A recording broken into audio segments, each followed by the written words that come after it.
At the moment, that is one of my favorite melodies at the moment. Um, let's get started with the deflection.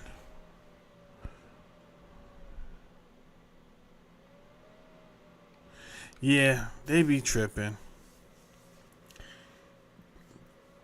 But I'm not gonna detain it any longer. I'm gonna read this for about 3 minutes, and then we're gonna go ahead and get started with the real show.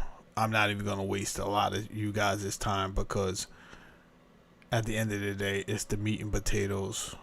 Whoever's gonna get it is gonna get it, and I don't have to do it once. I could keep talking about it.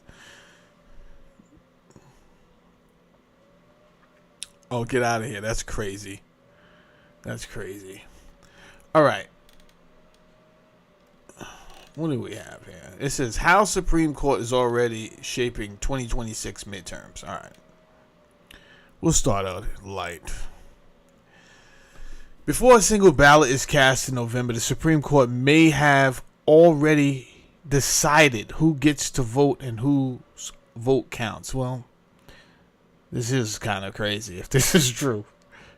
The nation's highest court, holding 6-3 conservative majority, has already delivered a significant victory to Republicans this year by weakening a key section of the Voting Rights Act, making it harder to challenge electoral maps on racial discrimination grounds and opening the door for Republican-led states to redraw congressional districts in ways that could benefit the party for years to come. I don't know. I don't know if I'm interested. Maybe I should be interested.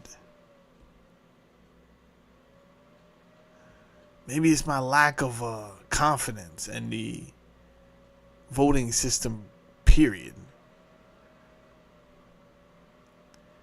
I did watch Kerry win one year, and then they said he didn't win. Maybe that has something to do with my enthusiasm. Either way, I know what it's supposed to be doing. It's supposed to be infuriating me that the changes affect the black vote. If I could be really brutally honest, I feel we have some work to do on ourselves before we even can look to the outer people for help. Like, we have to come to a conclusion for the things that we stand for in our community and for the things that we just don't stand for. And we can't allow the marketing of dysfunction to persuade and influence on a day-to-day our principles, right? We can't let us the fact that hip hop has become a commercial staple in business for certain demographics, and we're feeding right into that.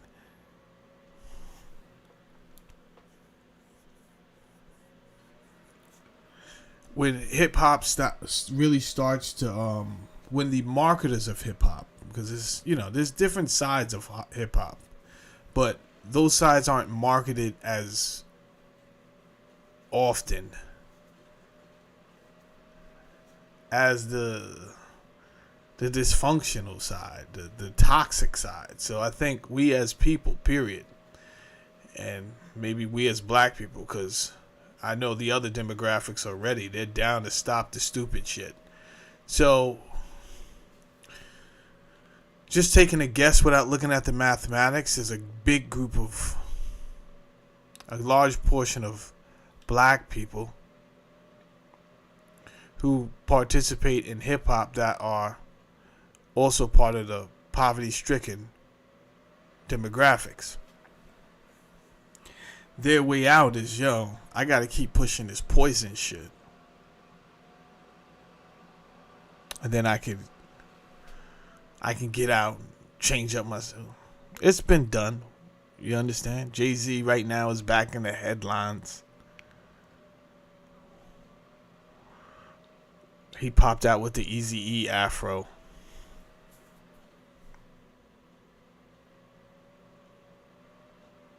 Kicking up dust.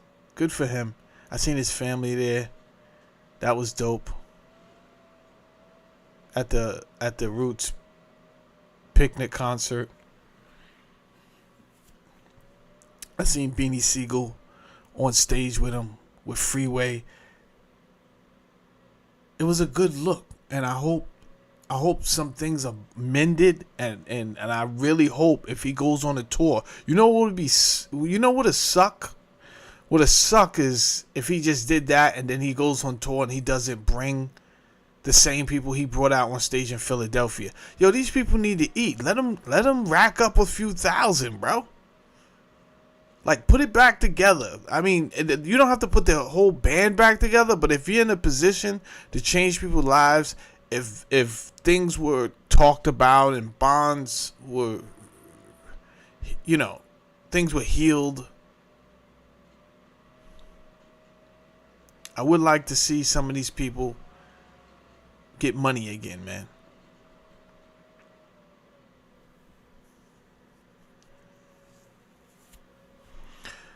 Other than that, hip-hop has influenced a lot of people to jump out the window. There was a lot of talk about selling coke for too many years. As if it was a plaything to sell coke. It's never a plaything to sell coke, bro.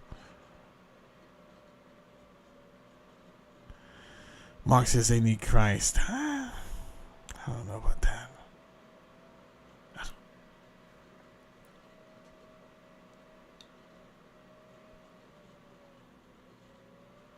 It was a lot of flashiness in the videos, and people wanted to get that. It's not like a lot of people were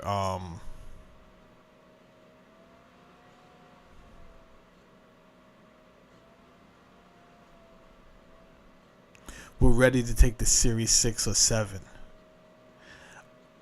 I really wanted us to dominate an industry outside of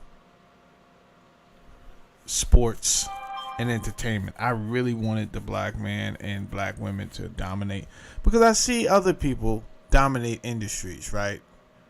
And I don't look down on them on any industry, right? So if the South American can come to America and he can start doing yards, and then he dominates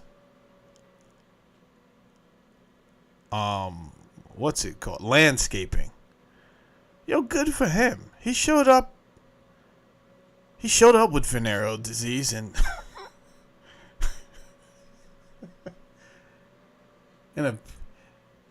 the will to work and maybe a drinking habit. So what?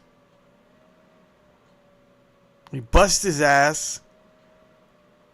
And now he's riding around in an F-350. Look at him. Look at that. He still doesn't have insurance for it, but whatever.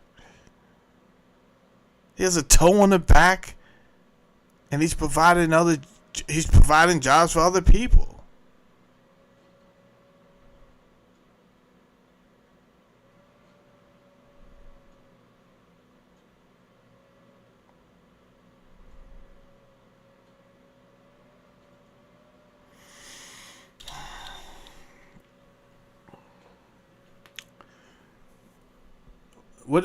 Black people, I think we wanted out of our situation so bad, and I told the story earlier how I was up for a couple of million, and they just didn't want me to have it. And like Winter had said in that her comment, she hit the nail on the head. That's what it was.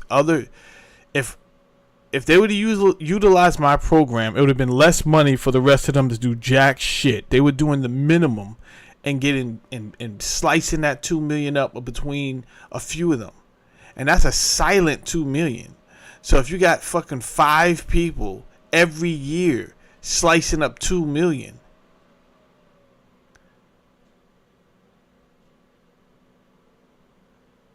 but this is why I'm also not fast to jump at all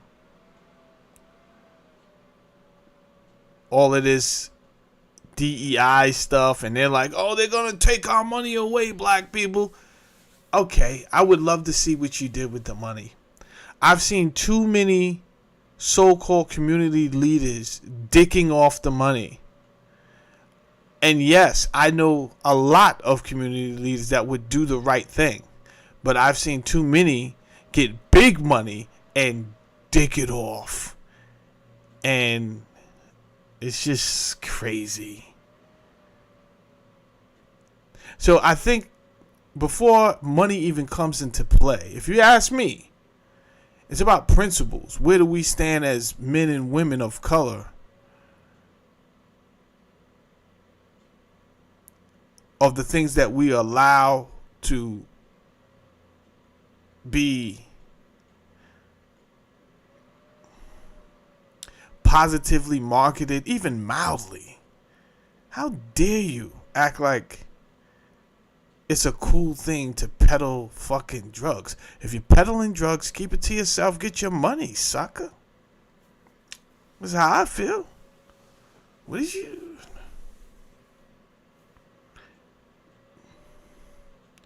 But when you really analyze that thing, it fed the penal system. So the advertisement of all type of toxicity, right? The rapper gets up there. He's pretty much saying, I sold drugs and I might still sell drugs. See, that's what he's saying, right? I might still sell drugs, nigga. While promoting, so that's his promotion. Then the companies made him put bottles of liquor in the video. They get free promotion off of that. They may have even shed a few bucks to say, yo, say our brand in your rhyme. Cool. Alcohol's out here tearing up people's liver. But cool. You already pushing marijuana at an unhealthy dose. You understand? I'm not saying marijuana, because some people are like, yo, marijuana comes from the earth. Yo, chill out, pothead. I'm not trying to ban marijuana. Easy. Chill out. It does have some medicinal benefits. What I'm saying is anything overly used is not good.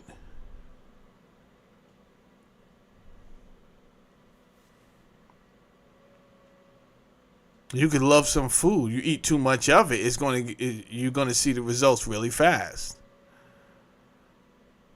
So I would have loved to seen more advertisement of professional black people. I'm always proud to see professional black people. And we're just not marketed. And for me and my family, you don't have to be marketed. right? And that's where your principles lie. Where do your principles lie? So we're all type of divided, you understand? I come around people, I don't like to act ghetto, then they think I'm a sucker. This is what you get for not acting like a Neanderthal. You get, oh, he's a sucker. Then you got to turn up on these idiots. Then they find out real quick, yo, I didn't even want those problems. Trust me, you don't want those fucking problems, my boy. Fuck is wrong with you? You know how fast I go to 100 on you, bro? If you put me in that position, I'm telling you ahead of time, I'm not going out by myself. I swear to God. You put me in that position, I'm gonna murder somebody you love, and then I'm going to the corner store for a Lucy, nigga. Right? So it could go professional, or it could get into some stupid shit. Not even gangster shit. The shit gonna go all the way stupid. Why would you want that? Because you don't got nothing to live for. I know that. So this is why I stay away from you. Because you dangerous. Because you don't have shit to live for. You ain't found yourself. None of that. Let me just stay away from you, bro. You're a Neanderthal. Let me chill out. That's not how we supposed to live. That's not how we supposed to live. And that's not how I want us to live. Like I just mentioned a second ago, the Mexicans came here. You think they don't got fucking problems in their country? They came here, they said, yo, we could probably do somebody's yards and make at least, how do we make $200 a day? And they just went around, yo, do your yard, Poppy, $25? How long is it going to take if it's 8 of us doing it? Right? I could guarantee you this: when they get home at night, they got enough for food and beer. And that's all that really matters right now. Beer and food. They got enough for beer and food, save the rest, and wake up and do the same thing the next day. You do that 365 and see where you wake up. So I can't really talk shit about them. I want us to get on the same page, right? And I would prefer us to have dominated an industry. So the white American, what do they call him? WASP? At one point in time, he did control money management. You understand? And because of the whole history of white supremacy, he used to be able to get put into management positions.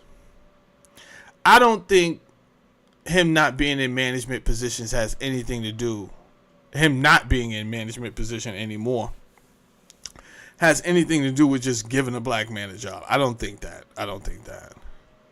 I think things started to balance out a little bit, and black men were trying hard. Black men and women were trying hard, busting their ass.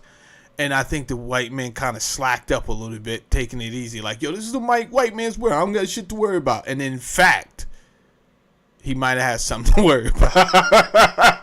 he might have got too lackadaisical. You understand? And he's looking around like, yo, where's the white man's jobs? What the fuck is going on? Bro, what you been doing, bro? You been dicking off. No. I went down. Had a couple shots with Paulie. It was nothing. Huh? I wake up and there's no jobs for the white man. Bro, you've been dicking off, bro. Just say that. You didn't see the black man out here gunning for your position? He's trying to get... He wants the American dream, too. What's wrong with you?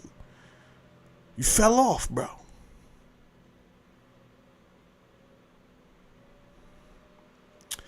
Even before DEI, I don't know why I always forget the name of that term. But black men didn't need DEI. DEI wasn't even for the black man. They just needed a token Negro. It was really for a new group they was trying to create called trans. They created this new group called trans not because America loved Trannies. America never stood up for trannies a day in their fucking life. They never cared about trannies. Nobody cares about trannies. No one acknowledges trannies. Trannies are. It's just like if you were there, you were there. If you were, nobody even messed with them. It wasn't a love or hate thing. It was just the tranny in the corner, right? It wasn't. Oh, I hate trannies. It was never I hate trannies. It was either you loved trannies or you just didn't acknowledge trannies. See a guy in your neighborhood walking down, he just decided, I'm going to go full Monty with this shit. Come out with pumps. Nobody cared. It wasn't a big to do. Maybe one day, oh shit, this guy got a... Next day, it's like nothing ever happened. Whatever. America made a whole fucking big deal out of it, but let me tell you why they made a big deal. The big deal was about transhumanism. It had nothing to do with loving trannies or none. But they needed a specimen to push out there and market. You understand? We wouldn't understand what transhumanism would boil down to.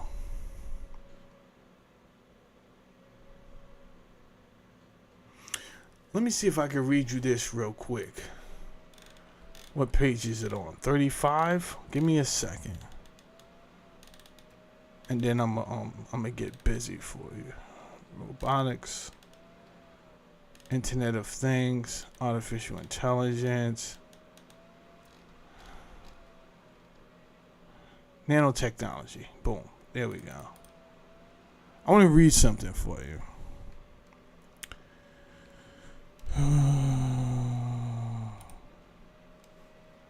Put the monitor on. All right, cool. Let me blow this up so you could possibly read along with me. Nanotechnology. Nanotechnology involves the control of matter on the atomic and molecular levels.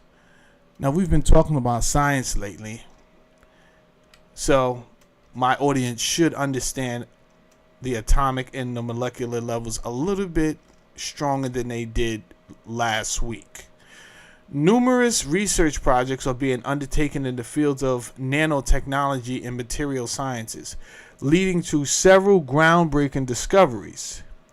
It is particularly interesting. This is Fure, by the way. Some people want to know your resources and all that. His name is Fure. Hold on one second. That's him right there. Professor Louis Fure.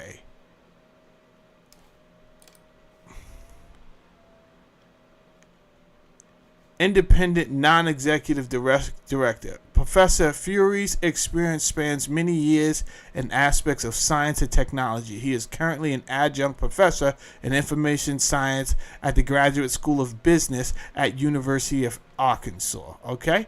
Just so you know. It is particularly interesting that at atomic or subatomic levels, the physical and chemical attributes of matter are different, causing matter to behave very differently. Non-transparent copper becomes transparent at a subatomic level, while gold, normally very unreactive, becomes chemically very active. And when densely compacted into a nanotube, normally soft and brittle graphite, a crystalline form of carbon, becomes exponentially hard. Whew. Nanotechnology is widely used in nanoscopic titanium dioxide or zinc oxide sunscreens, scratch-resistant car bumpers, wound dressings, corrosion-resistant paints, and nanochips. Carbon nanotubes are roughly 1 nanometer wide and 1 or 200 times stronger than steel. The use of carbon nanotubes is quite common. But what excites scientists the most is the prospect of creating exceptionally small machines, listen to me, or nanobots from individual atoms. These nanobots are so minuscule that millions of them could easily be injected into the human bloodstream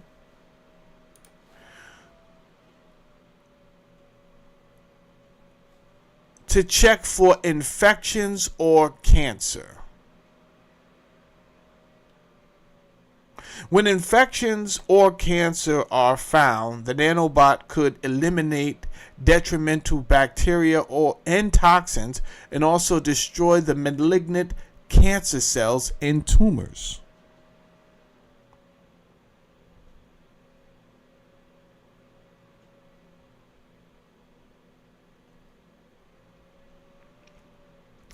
In the field, don't argue with him, Winter. Don't even waste your breath on these people.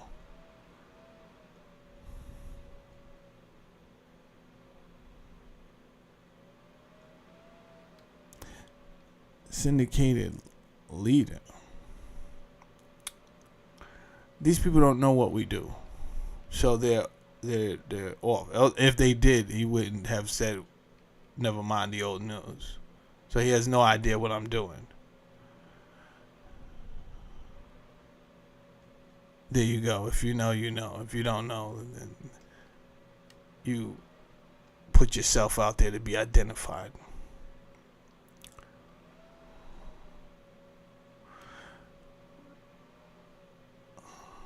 In the field of medicine, nanofibrils were effectively used on mice in the case of spinal cord and brain injury.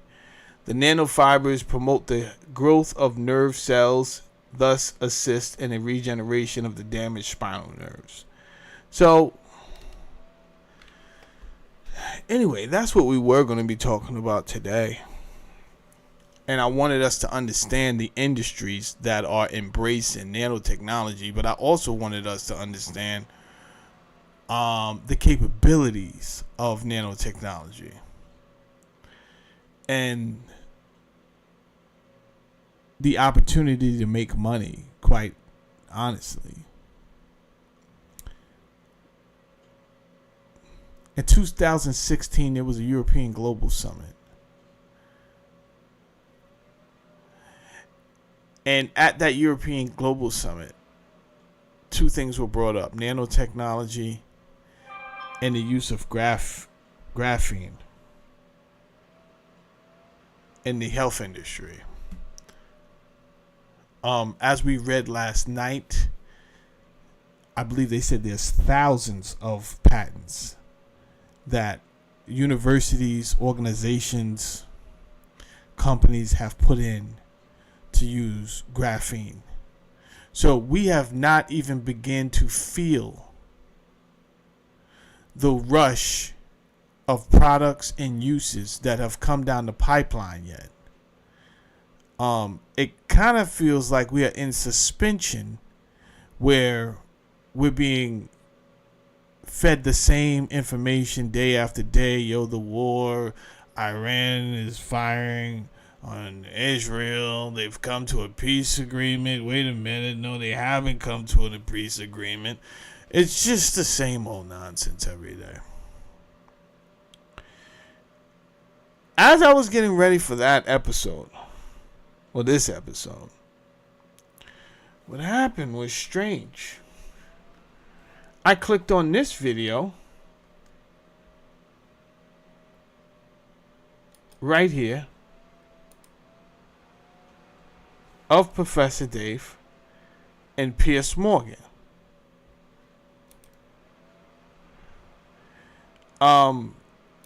Professor Dave comes on like he's already pissed off about something that has to do with vaccines, right? When it comes to science, I believe personally he's on the take. I believe he's on the take. He's not balanced. It's always unbalanced. It's always biased. But I will be fair. Let's listen to what was going on here. Espousing crackpot ideas. Actually, I didn't get that feeling from him. Let me bring anything positive that you can say about him. He's been a complete train wreck, antithetical to the idea of public health in every way, shape, and form. So I'm sure that we're going to get into the specifics of how that is the case. Let me bring it back even more, because I don't want to take it from a situation where you guys don't know what's going on. Hey everyone, many of you saw my recent video detailing what I would have said to Bret Weinstein if he wasn't a little coward who declined to debate me on Piers Morgan. That commentary ended once my part of the segment began, and a lot of people asked me to upload my bit separately since they didn't want to give Piers the traffic. So that's what this is. Please enjoy. Well, listening to my previous two guests, and here to give his verdict on whether RFK is making America healthy again, is Dave Farina, the host of Professor Dave Explains. Well, Dave, welcome to Uncensored. Thanks for having me. I'm just reading his body language. It's like he wants to smoke out the gate. You know what I'm saying? But I could be over-exaggerating things. Your response to what you were just listening to? I mean, where to begin? I'm familiar with Bret Weinstein. I'm not familiar with his opponent, but I know, I've dealt with him and his brother. They're peas in a pod. Bret just basically peddles conspiracies to generate a cult following online. A lot of what he said was absolutely ridiculous. He went on a tirade about aluminum-based adjuvants not being tested. Absolutely not. They've been tested rigorously. They're shown to be safe. The levels of aluminum are comparable to what are ingested through breast milk by children, stuff like that. It's just basically his whole shtick is just kind of like, I'm just asking questions and look at all of these things. And he's one of those people that talks very fast. And maybe he talks very fast because he absolutely knows what he's talking about. Or maybe he just has that ability. We went over last night the 9 different intelligences that have been identified. Right? And I do think you can have more than one intelligence. I don't think it has to be like one intelligence that you're good at. I think you can have a combination of these different intelligences that have been identified. There's just absolutely no basis for it. I'm a little alarmed that both of them had anything positive to say about RFK. I don't think that there is really anything positive that you can say about him. He's been a complete train wreck. Now, I'm going to show you guys something later, and it's making me look at Professor Dave a certain way, man. I'm not going to lie. It's making me think he might be on the pay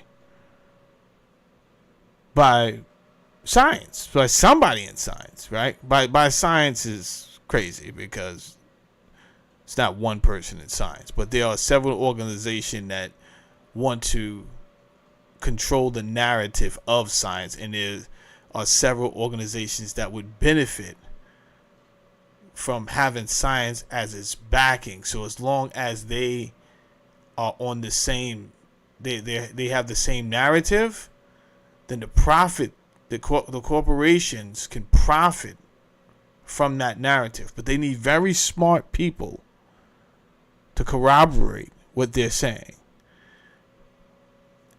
And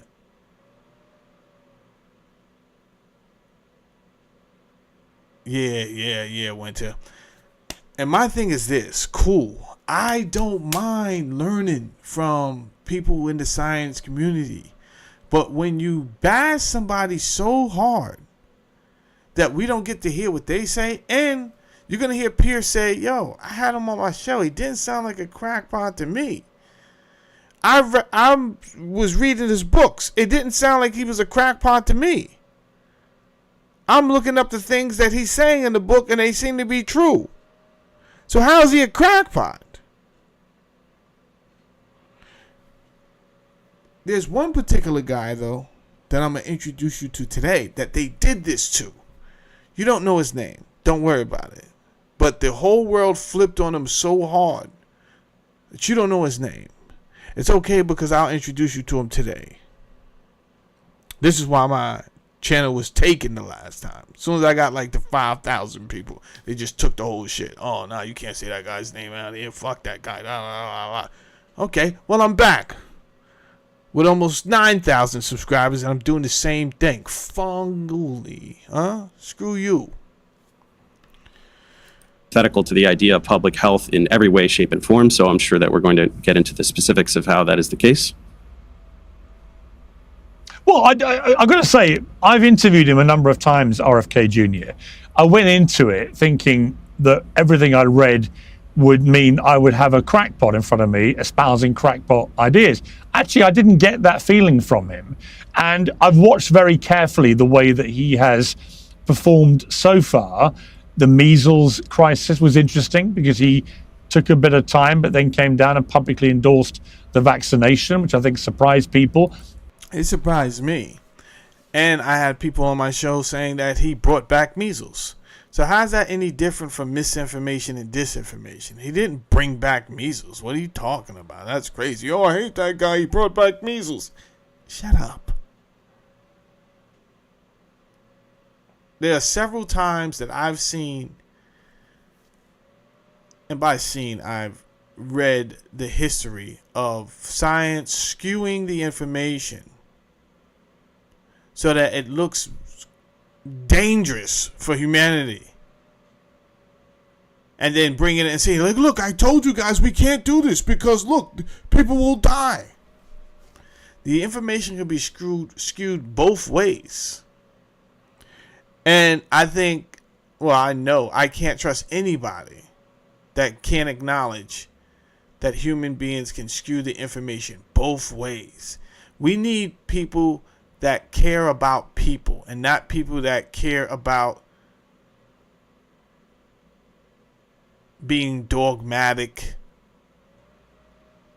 or someone else's stock or promises they made. We don't need these type of people.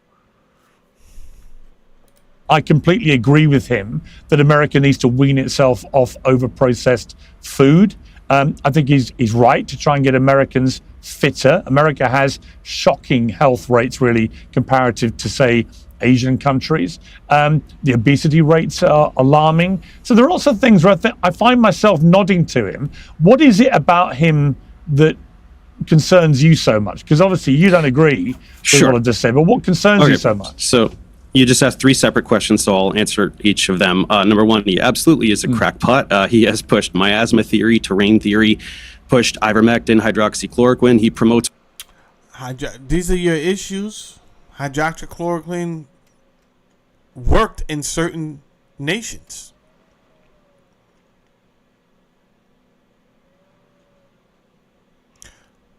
One study was done. Well, I don't know about one that I know about, where the guy used 37 subjects, and it was like, well, it's a 50-50 chance. This could be placebo. It's neither here or there. Raw milk. He continues to push lies. And one of the variables in that situation was time, and nobody considered that. So if you weren't going to use hydroxychloroquine in a certain time period, the scientists or the doctors that did use it at the time were like, it's probably going to be ineffective. But this is also what I'm talking about when I'm saying that information could be skewed, because if you're just going to say, hey, this it doesn't work, then RFK also brought up in his book that when the scientists did use it, the opposing scientists, they use deadly doses. So if the suggested dose was like 800 milligrams, they used 2,000. And then when people got sick, or if it didn't work, they said, look, man, this is deadly, right? We should not be using this stuff. These are Jedi mind tricks.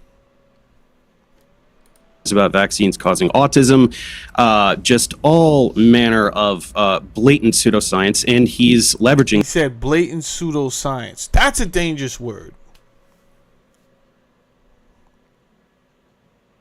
And they use it just like they use conspiracy theories, pseudoscience, because after a while, you don't want to be left with that stigma. I don't give a shit because I have tough skin, and you're going to have to prove to me. I might go looking for the people who did the work, who did the actual work. Speaking of the people who did the actual work, I found an old video.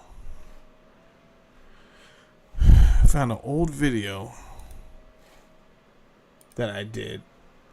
And you know what's crazy? I had this video up on Rumble. And I didn't take it down. So I don't know why it's not on Rumble anymore.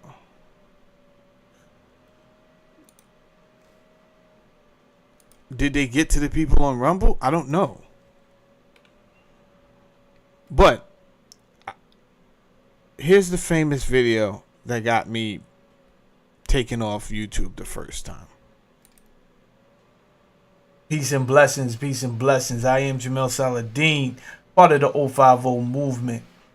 I've told you guys, I was curious to know if there was a link between the mandatory school vaccines that we were required to take some decades ago and the rise of autism and ADHD in our kids. And, you know, sometimes you got to put things out in the universe and things will just come back. So guess what? One day I open up a book and it's just like the information is right there. And I'm like, great. I can't wait to share this with my audience. Now, it's not a full research paper that we're going to go over today, but just some ideas to really make you think, all right? So first, you know how we're going to start off. I'm going to ask you to like the video. That takes no time at all. You got that already. Next, if you're just here by circumstance, please subscribe to the channel. Yes, I do talk about a lot of different things on topics.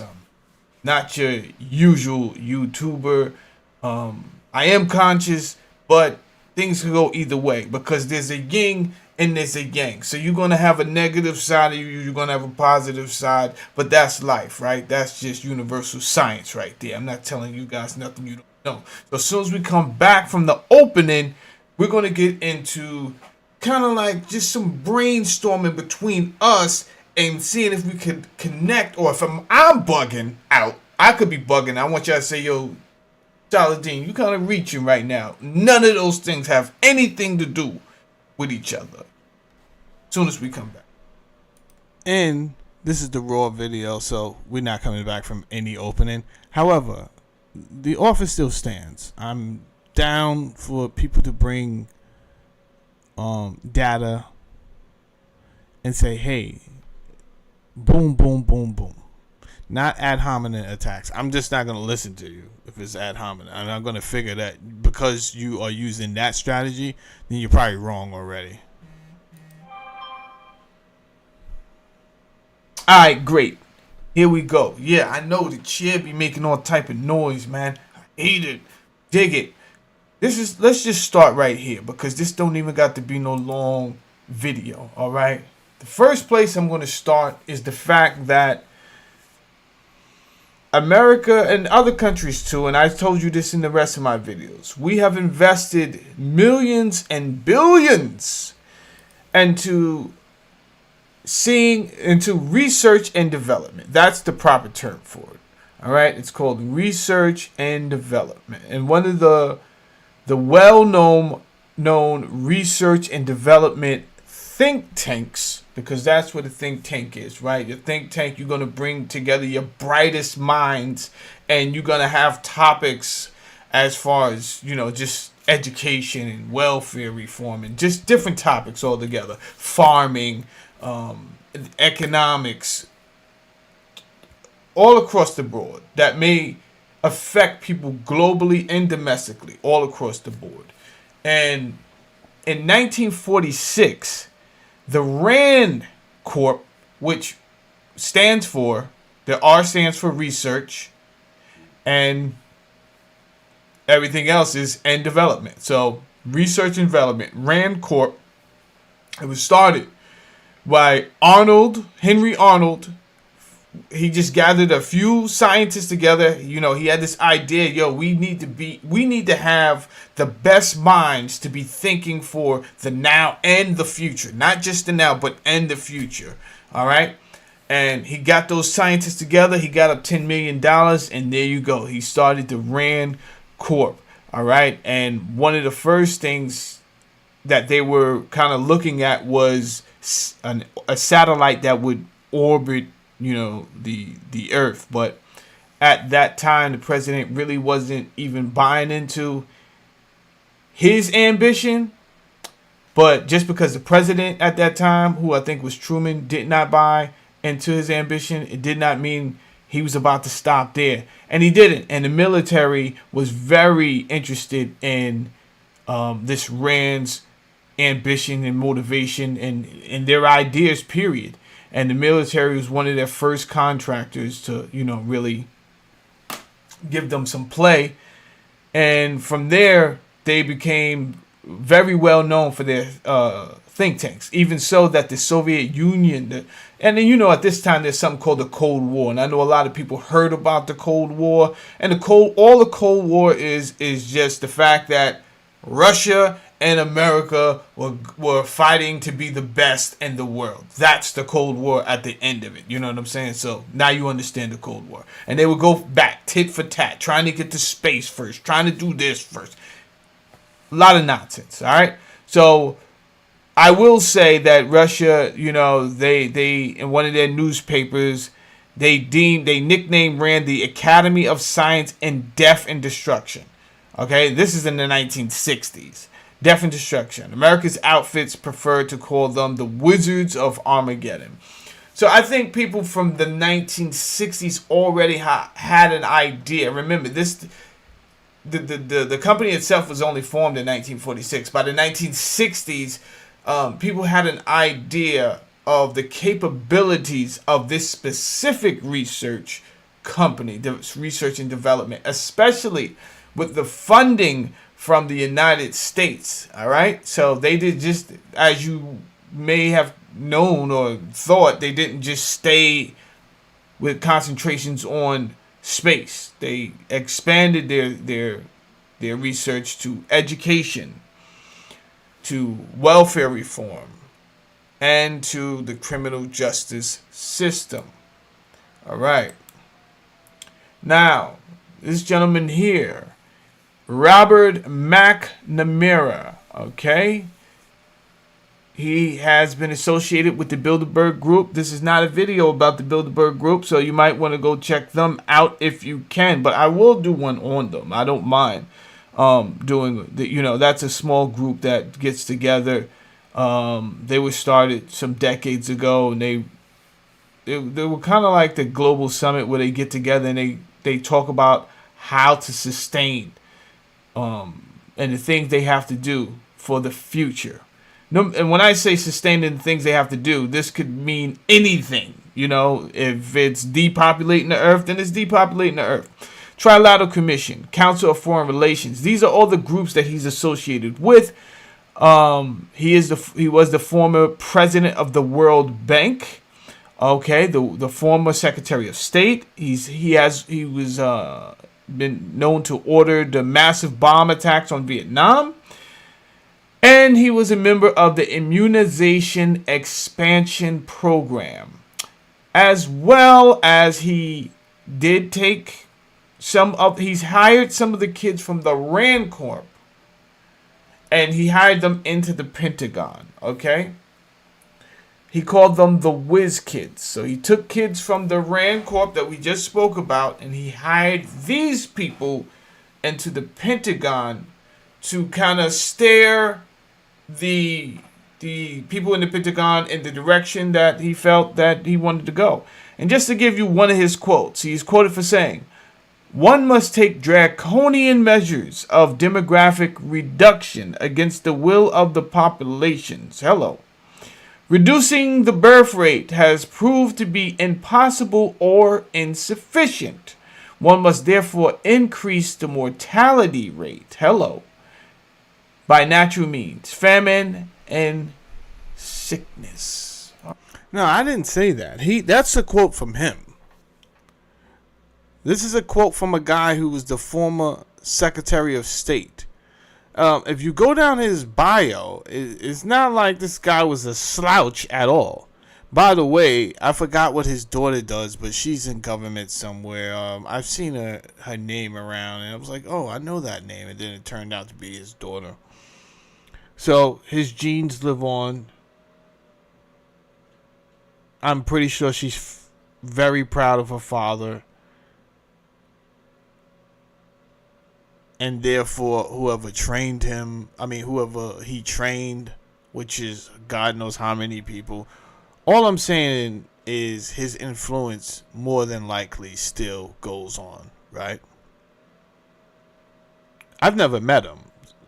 God forbid he was a charismatic guy, right? I've seen this where people are charismatic, but they seem like your ideology is just dark. And reading this quote here, it seems pretty dark. One must take draconian measures of demographic reduction against the will of the population. Remember, this is one of the people who wanted to expand the immunization expansion program. So,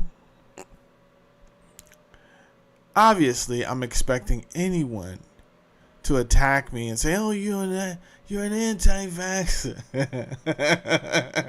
Yeah, maybe that's what you were taught to say. Maybe you was taught to beat down anybody that opposes you. And maybe you don't even know why you take that stance.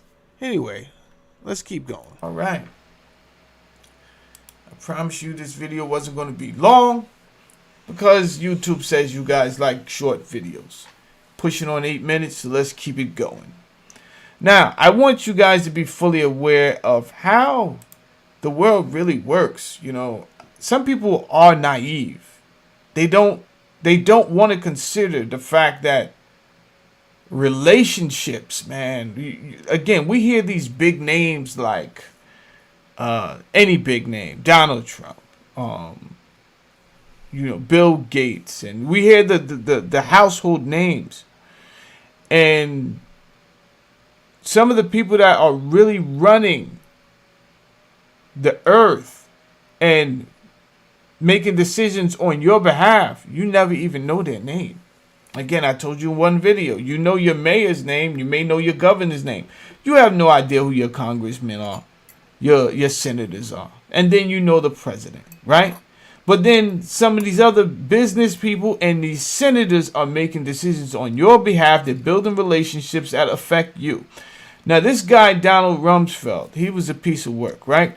He was Secretary of Defense 1975 to 1977 under Gerald Ford. In 1977, he was named President and CEO of a pharmaceutical corporation, G.D. Searle and Company.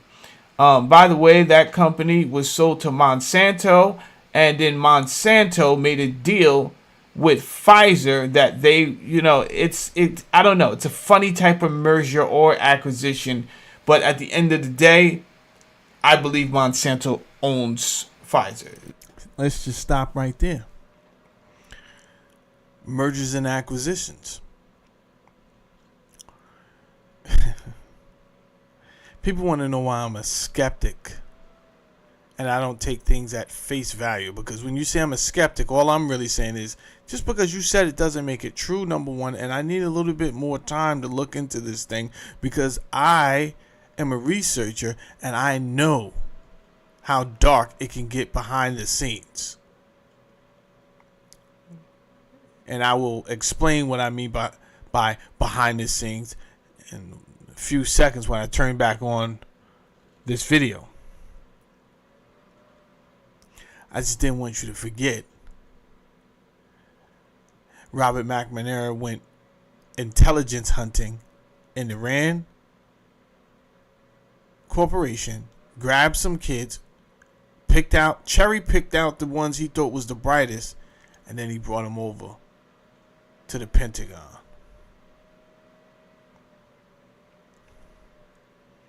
Few things are against the American people or will be against the American people soon. The first one being the National Security Act. That's going to be against us because now anything that they don't want to let us know, they could just stand behind national security. Let's continue on. Because they pay them a stipend. It's some type of funny legal agreement they have together. Anyway, he became the CEO of this GD and Searle company. He was also the chairman of the board at Rand between 1981 and 1986. Now, I'm telling you guys this because I need you to pay attention. You have to connect the dots a lot of times. You have to connect the dots a lot of times to see how everything that these people tell you is for your best interest is not for your best interest. Just listen to Saladin. All right? Now, going back to GD and Searle, this company produced something called aspartame, which at the time the FDA made reports and complaints of its adverse effects, including brain tumors, seizures, vertigo, memory loss, dizziness. Now, if you don't know what aspartame is, it is sweet and low. And, you ever sit at a restaurant and you see those 3 packets? You go to a diner, you're going to see 3 packets on the side. You're going to see the white package, which is sugar. Okay? You're going to see a blue package and a pink packet. One of them is sweet and low, and the other one is NutraSweet or something like that. These are artificial sweeteners. Artificial sweeteners. Aspartame is an artificial sweetener. If you didn't know, I'm not no expert on aspartame, but I'm just letting you know that. Anybody could get in the comments and say your nerdy rhetoric on the breakdown of it, but I'm just giving the people the simple and plain of it. Sweet and low, artificial sweetener is aspartame. Aspartame is the same. In 1983, Rumsfeld was appointed the personal representative in the Middle East for Ronald Reagan. Now, let me explain what's going on right now. This is what happened. He goes to GD. He was already in politics under, I think, Ford, right? Gerald Ford. But then Gerald Ford loses the race, and then what happens is Rumsfeld goes back into business. He came from business, he goes back to business. Doesn't matter to him. He's CEO of this big pharmaceutical company. They're trying to push aspartame out to the American public, but they're having a hard time really doing it because of the side effects. You know what Rumsfeld says? He says, yo, check this out, man. We're not doing all this. I'm not waiting for the science, research, and all of that. This is what we're going to do. I'm going back to the political arena, and I'm going to tell them how much money we can make if we go ahead and get this pushed through by the FDA, and we're going to keep on steamrolling. And that's exactly what he does. He's appointed by Ronald Reagan. Ronald Reagan brings him in on his transition team. You understand? As a face of the Middle East. It's really nothing, but it allows him to get in and rub elbows again. And the next thing you know, he arranges for a new commissioner of the FDA. That same year that he was made the representative of the Middle East was the same year that, guess what? The FDA approved aspartame. You see the connection? Do you see the connection? Relationships, big corporations, money. This guy Rumsfeld he was the chairman at Rand, and he was the CEO at a pharmaceutical company. Those are dangerous positions. That's too much power for one man. And you in political government? Whoa. These guys had agendas, beloved.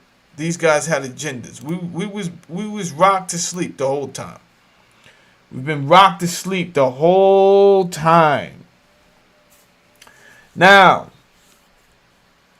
at the end of the day, I'm shortcutting a lot of this, and you guys can research a lot of this. Autism has been linked to mercury. Let me just stop right there.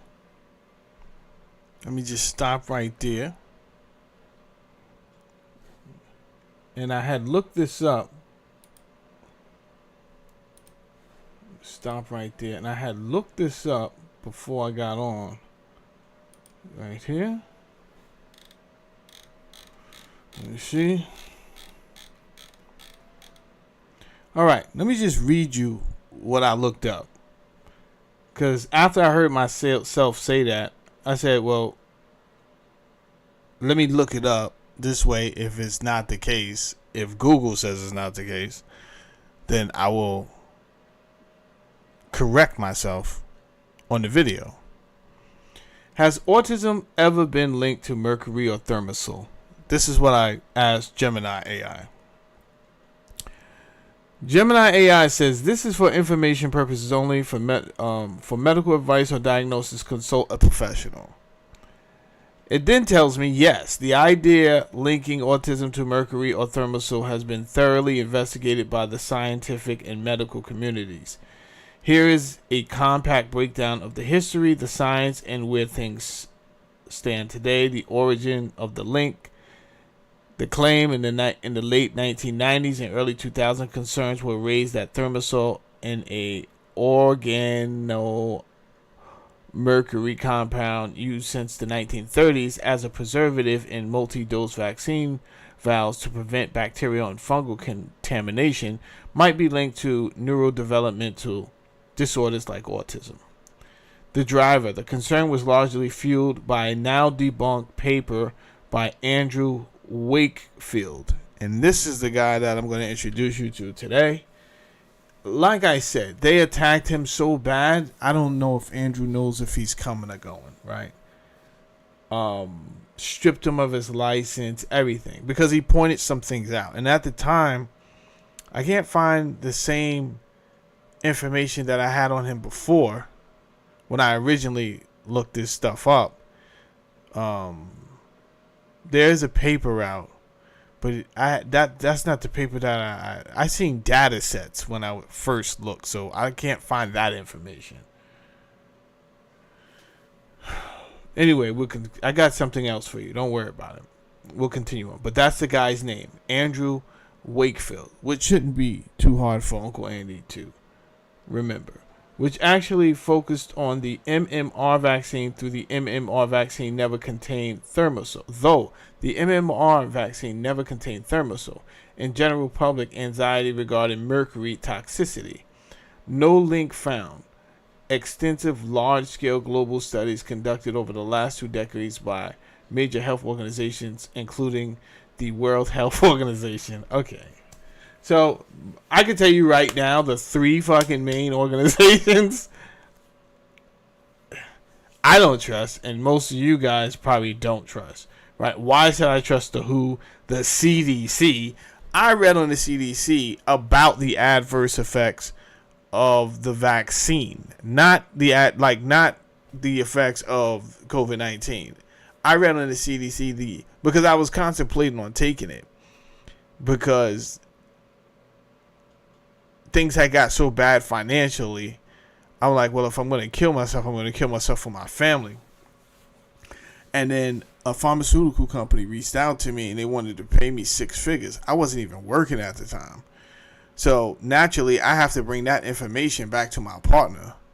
And I'm like, who is my wife, my legal wife? And I'm like, yo, they offered me an IT position, paying 6 figures. They just want me to take the vaccine. And she was like, well, I guess that's over then. And what's crazy is I was the one telling her the reasons not to take the vaccine. And she's like, nah, we're not doing that. We're not doing that.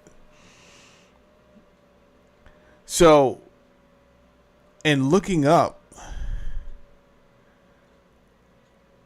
some of the research, I really wanted to know about myocarditis and everything. And the CDC did not hide the fact that it was one of the adverse effects.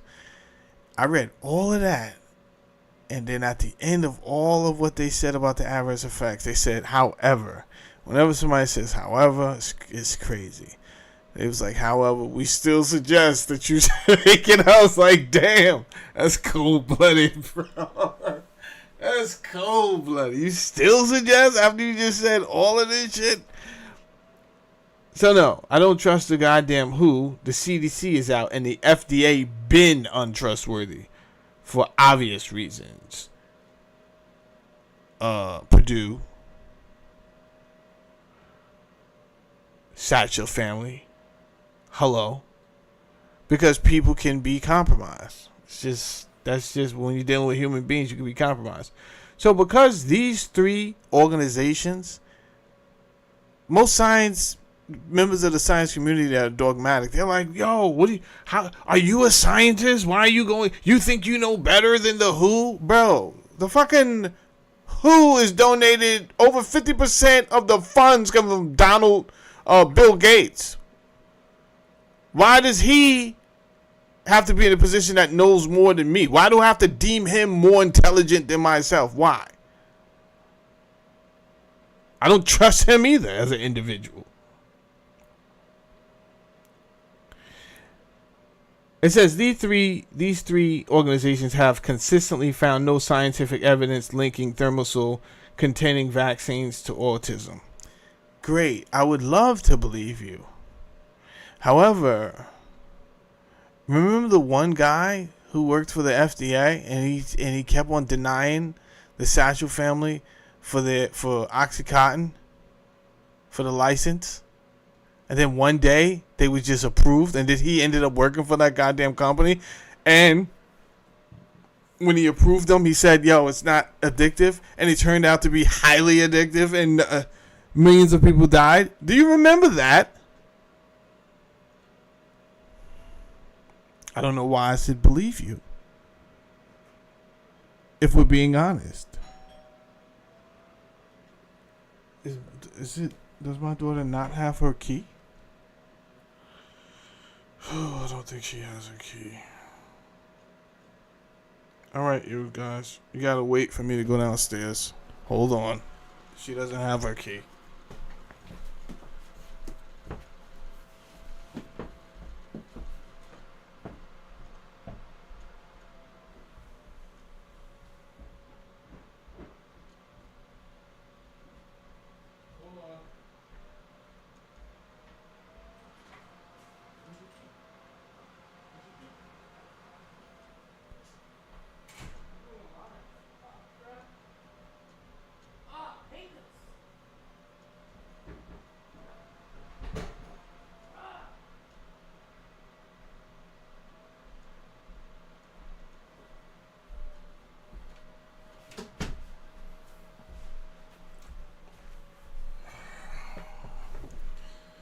Alright, she's turning into her mother. I'm like, where's your key? I don't know, I can't find it. Alright, you're turning into your mother. I'm not going to open the door for you next time. I'll leave you right outside.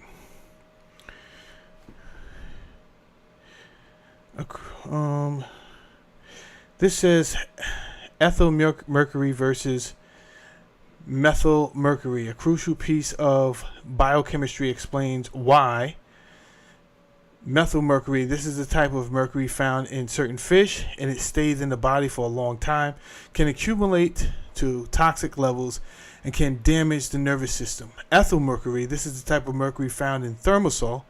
The body's processes and eliminates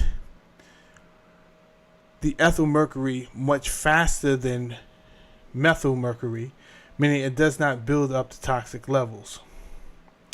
Current status: removal from childhood vaccines. Out of an abundance of caution and maintain public confidence in vaccine safety, public health authorities in the U.S. and Europe removed greatly reduced Thermosol from all routinely recommended childhood vaccines in the early 2000s. Where it remains today, the only routine vaccines that may still contain trace amounts of Thermosol are certain multi-dosage vials and seasonal influenza. Thermosol-free versions of the flu shot are widely available upon request. So, what did I say after that? I said, to be honest, I thought you were going to lie to me. And then I said, why did you ended up telling me the truth? We had a good conversation about that, because it did mention some things that may be linked. Fine. So I would be transparent there. Okay. Where was I at? Oh, right here. There we go. And thimerosal. Okay? Now, let's take a look at this. Up until 1989, preschool children only got 3 vaccinations. That was the polio, that was the DPT, and that was the MMR. I think measles and rubella, or something like that. But it's a concoction of, it's a cocktail of chemicals that have to go into these little babies. And that was only 3 vaccinations. You understand? But that's for like, altogether, that's for like 7 different viruses right there. 7 different ones. Because DPT stands for 3 different viruses and MMR stands for 3 different viruses. And then you had polio. That's 7 different viruses that we were told were great. Vaccinations are great. Anytime you disagree with someone and you see they get passionately adamant about the opposite and your rationalization of a thing, you got to question that, right? You know, oh, what are you, some type of non-vaxxer? Maybe. Because you don't have all the science either. But if I have science saying that this thing has hurt us more than it's helped us, then maybe I am. And maybe you only a group thinker. Maybe you only like saying this because you don't want to seem like the only one in the room that's against vaccinations. Because at this point, that's the equivalent of calling someone a slur. You understand what I'm saying? You being an anti-vax, oh my gosh. It's like you called someone a slur word. Anyway, 10 years later, we're talking about 1999 now. 10 years later, the CDC was recommending 22, not the original 3, 10 years later. So we went from 3 to 10 years later, the CDC is now recommending 22 vaccines to be given to children before 1st grade. People, as we now know, vaccines are not a one-size-fits-all. That's how they sold it. Oh, it's good for everybody. There's no side effects. And if there are side effects, it's worth it. So that everyone doesn't die and fall off the face of the earth. Meanwhile, people, it is precisely given to you to make people sick. And do that. I will restrike that. I don't know if that's the case. Actually, I will say that is not the case. So, I strike that. It is not given to you so that you can get sick.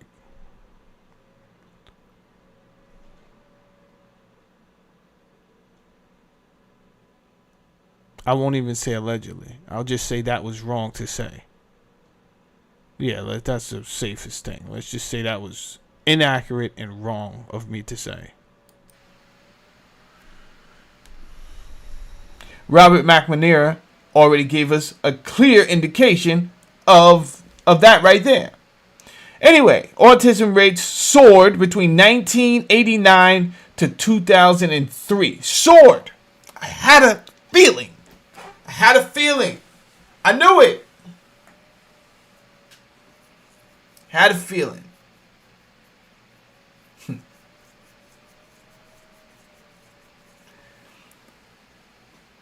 They tried to make it seem like our kids were just unteachable, that we just had problems, our black and Latino kids, and even poor white children. And even, I've ran into parents with parents with money that have dealt with these same issues and have the same interest and fight that we have. They didn't want to vaccine their children either, and they did, and there were problems.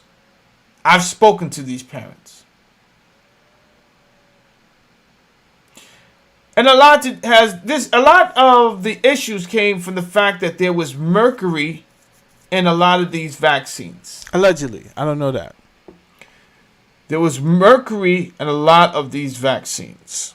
Allegedly. I don't know that. And one of the doctors who found this out was Dr. Andrew Wakefield. In 1998, him and his colleagues. I might have made that statement because I was listening to Dr. Andrew Wakefield, who is now a defamed doctor who got his license stripped.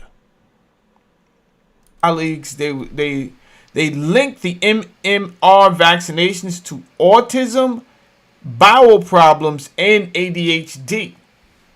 Look them up. That's why I'm doing this. I'm doing this for y'all, man. I'm doing this for y'all. I swear. I put my YouTube channel on the line to do this. I know these type of videos are not going to get a lot of views right now, especially I'm young. If I'm already 300,000 in the game, yeah, maybe out of curiosity, people log on. But I'm standing on my square. I get calls every day. Hey, now check this out.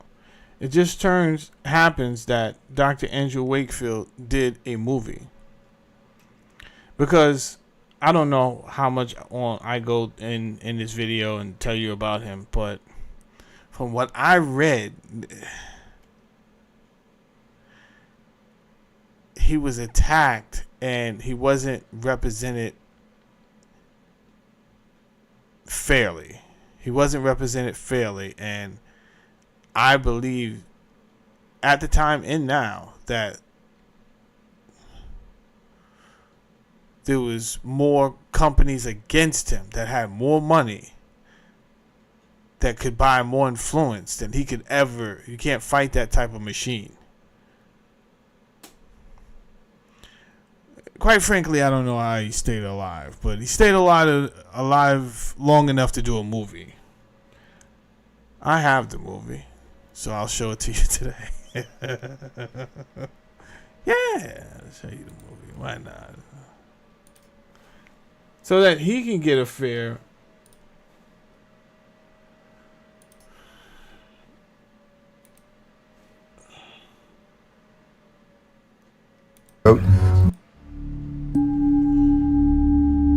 shake.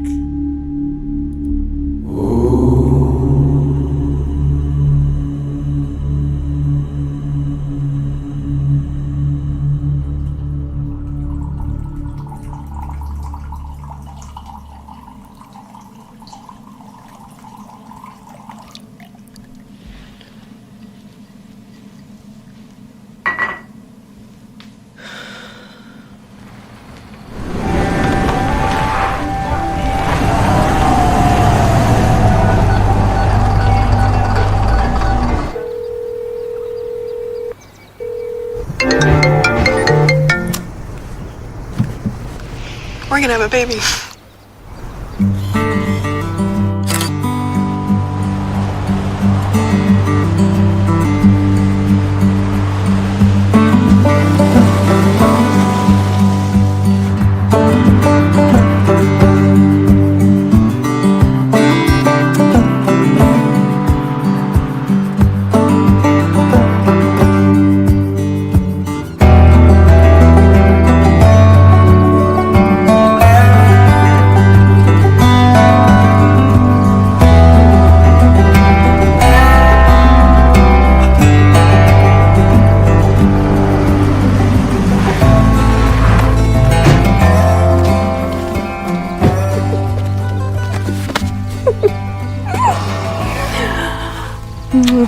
Just when we were about to give up.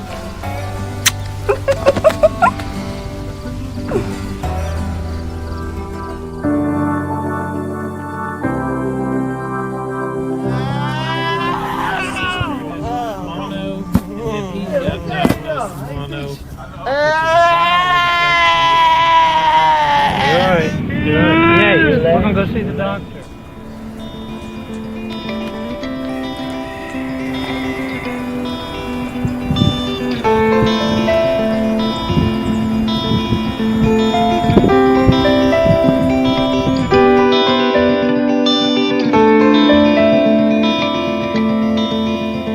A happy, healthy, normal child, typical child, reached all his developmental milestones on time.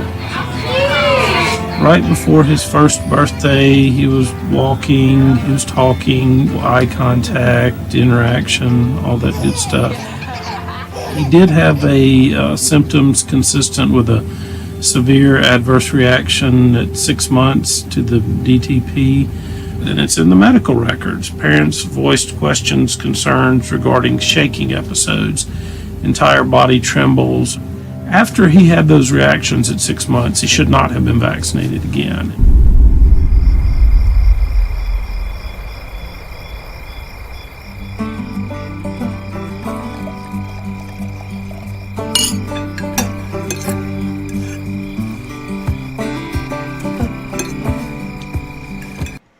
My thing is, who fights for the parents and for the people that are affected? Does the science community get to keep bullying everyone who has concerns? And the pharmaceutical industry keeps paying these people who do the bullying? Is that how it's supposed to work? And then everyone is just supposed to be quiet because they're called names? I don't think so. Marty asked what we're going to do about vaccination. That's a no-brainer. What do you mean? Babies need their shots. And what about me? What do you mean? They vaccinate pregnant women too. Well, it doesn't seem right. You still think it's a no-brainer? He was a bright, precocious baby, the most precocious of my 3 babies, actually. Saying words at 7 months, speaking in full sentences by the age of 2. My personal reason for doing this work for the last 36 years is that my son, my firstborn, suffered a convulsion, collapse shock, and state of unconsciousness within hours of his 4th DPT shot at 2.5 years old. I didn't understand what I was witnessing that day. I didn't understand he was having a brain inflammation. He was eventually diagnosed with multiple learning disabilities, attention deficit disorder, so severe that he had to be put in a special education classroom for 12 years. When I saw the TV documentary DPT Vaccine Roulette in the spring of 1982, I was absolutely stunned. I saw descriptions of pertussis vaccine reactions that exactly matched the symptoms that I saw my son suffer that day. I called the station and I asked to be put in touch with other parents. And we co-founded the organization that's known today as the National Vaccine Information Center. I wanted to investigate pertussis and pertussis vaccine. I was insatiably curious about why a government policy required children to get this vaccine. Why this kind of vaccine would be recommended and mandated. It never crossed my mind that a vaccine that was supposed to keep healthy children healthy would ever, in a million years, be able to brain damage or kill them. The doctors had been talking to each other in the medical journals for more than 50 years about how pertussis vaccine could cause brain damage and death, but they had never bothered to tell mothers like me who were trusting that a pediatrician would never do something to a child that would hurt that child. Why would I need a hepatitis B vaccine? That's the order. So I was like, okay, I value my job, I get the hepatitis B vaccine, and got it and almost lost my life to it. To cut a long story short, turned out I had a full-blown autoimmune disease. I developed Graves' disease, but there was also massive damage to my nervous system. I couldn't walk anymore. I really struggled to talk. I don't think I slept, for weeks and weeks and weeks while I was pregnant. I just read and read and research and research and research. He was taken in for an ear infection, and he'd been sick for 2 weeks. The doctor wrote him the maximum dosage of penicillin. As he's getting up out of the chair, says time for his vaccinations. Are you sure he should get these vaccinations when he's sick and he's getting penicillin? And that was the fatal day. And after that point, begins to regress into autism.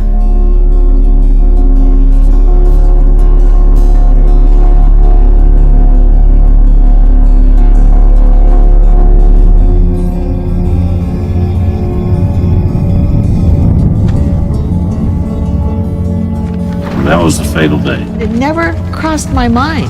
After he had those reactions at 6 months, he should not have been vaccinated again. That's a no-brainer. A vaccine that was supposed to keep healthy children healthy would ever be able to brain damage or kill them. I was insatiably curious. Insatiably curious. I don't think I slept, for weeks and weeks and weeks while I was pregnant. I just read and read and research and research and research.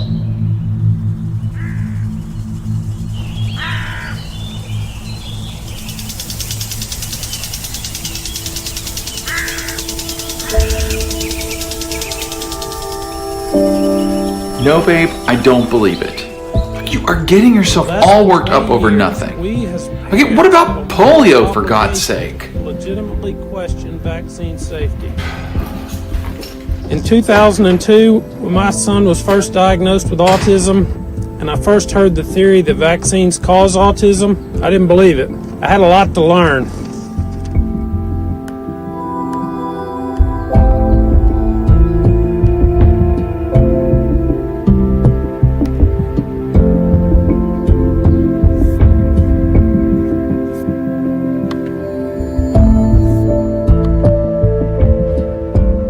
We met with congressmen up on the Hill and said, this is wrong. This vaccine needs to be taken off the market.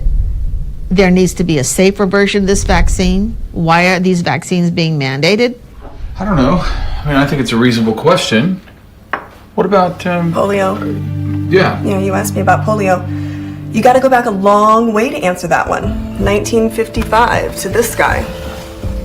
Dr. Julius Youngner, co-inventor of the inactivated polio vaccine. Yeah, the one that protected us when we were kids, right? Having met some of the world's great vaccinologists, I must say I have great admiration for Julius Youngner, who I thought was a very simple, sincere, and brilliant man.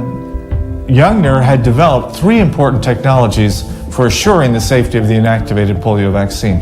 He began to hear that the Cutter laboratories in California were failing on all these levels. And so he went himself to the Cutter labs, and he was completely shocked at the shoddy level of production. And he told Jonas Salk that the Cutter lab was absolutely a risk to paralyze children with their vaccine, and he called for them to shut it down. And Youngner wrote a letter to the Cutter's lab to that effect. Very strong letter. Jonas Salk told Youngner, yes, you're absolutely right. It's terrible what's happening in Oakland, but you shouldn't send the letter because I'm better known as the head of the entire operation here. I'll send the letter. And? Salk never sent the letter. And Youngner wasn't the only one worried about that vaccine. In particular, Bernice Eddy at the National Institutes of Health, who had charge of testing monkeys, injecting them with the product of 6 different laboratories that had been chosen to mass produce the Salk-Youngner inactivated polio vaccine, began to find that the very sloppy methods were resulting in highly virulent viral particles in the shots that were being administered to her monkeys. And the monkeys were becoming paralyzed at an extraordinarily high rate. She sent her data to her superiors, and her superiors ignored them. She then took photographs of the paralyzed monkeys, terribly wrenching photographs, and they ignored that as well. In fact, over 200,000 American children were administered a defective polio vaccine. Approximately 40,000 children contracted polio, 200 were paralyzed, and 10 died. Yeah, let's just stop right there. And I think that whoever directed this movie obviously ran across the same talking points that we all run across when we have concerns. It's not that we're against vaccinations. And we're positive that vaccinations have come a long way. However, to make it seem like we don't know anything, I can't even tell you the amount of people that I start to talk to, and the first thing they say is, what about polio? So it's ironic that he would bring this up, because obviously they have a whole script, right, to make you seem insignificant, and ridiculous, they're indoctrinated. And that's fine if that's what you want to do with your life. But the same way you say that other people are spreading deadly propaganda, I can say the same thing about you if you're not going to tell the truth about the entire history of the polio vaccine. I can see if you came to me and say, hey, Jamel, yeah, there was some hiccups in the beginning. Say that at least to make me think that you are unbiased. But you haven't said those things. So when we find out information like this, again, it makes people feel that you weren't transparent and you lose trust in people, science community. You lose trust.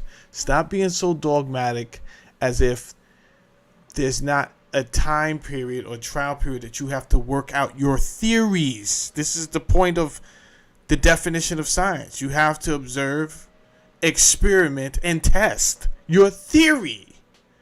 So the claim that, everything went hunky-dory during the testing, everything's fine, and it's not? All right, bro. Turns out that Qatar knew that many of the vaccines were defective. A man-made polio epidemic. And something I never considered, vaccinated children can spread polio. This caused a polio epidemic amongst the families and communities where the children received a defective vaccine. Crazy.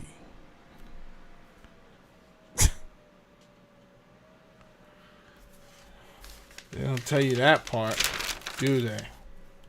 Right? It's easier to have someone killed if they're going to cost you money. It's easier, rather than damage my reputation, I'd rather write a check for millions of dollars to a senator or a congressperson so that they can eliminate certain people from talking, so they can censor people from talking.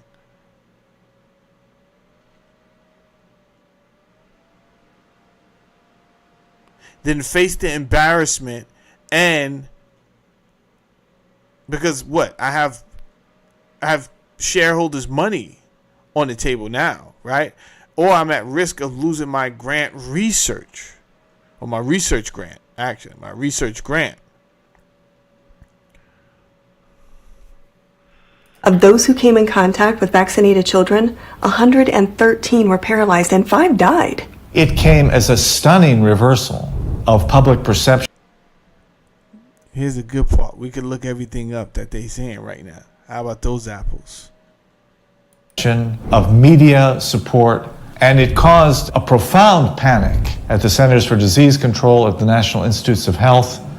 Imagine if you are a polio vaccine developer or expert at the national academies and you get a call at midnight on April 26th, 1955, and you're summoned to a secret meeting to decide whether or not you suspend this miraculous vaccine. And there was bitter disagreement about whether or not the vaccine had caused these injuries, and they quickly determined it was. That's when the White House stepped in. They halted all polio vaccines for several months, and they withdrew the Qatar vaccine totally from the market. They also lied. They had also found that 2 other manufacturers had live polio virus in their vaccines. But it was decided, apparently... Oh, but there's just because I heard Dave, Professor Dave, say something very intelligent, and you know how he does. It sounds great, right? And he's like, yo, just because something has happened in the past doesn't mean it's happening now, right? So, yes, there's evidence that the United States have done some things that weren't moral in the past, but you can't apply that to everything, is what he was basically saying. No, you can't apply it to everything, but now that I know you are capable of doing such things, I have to consider, is that what you're doing right now? Especially when it's not even looking, it's already looking like some foul play is afoot. Currently, at a very high level, possibly even by the president himself, that should not be revealed to the public. Because Because it was thought that would permanently damage public faith in vaccines. And it had become very important for American foreign policy as well as domestic policy that people have faith in vaccines. And we know that from documents that were declassified in the last year of the Obama administration. Oh, really? Hold up, bring that back. What? Faith in vaccines. And it had become very important for American foreign policy as well as domestic policy that people have faith in vaccines. And we know that from documents that were declassified. What is that there?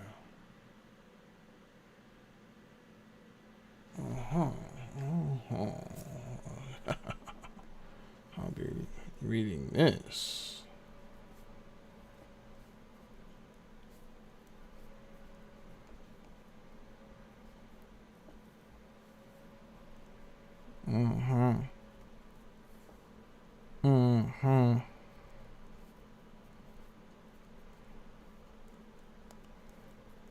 Give me a second.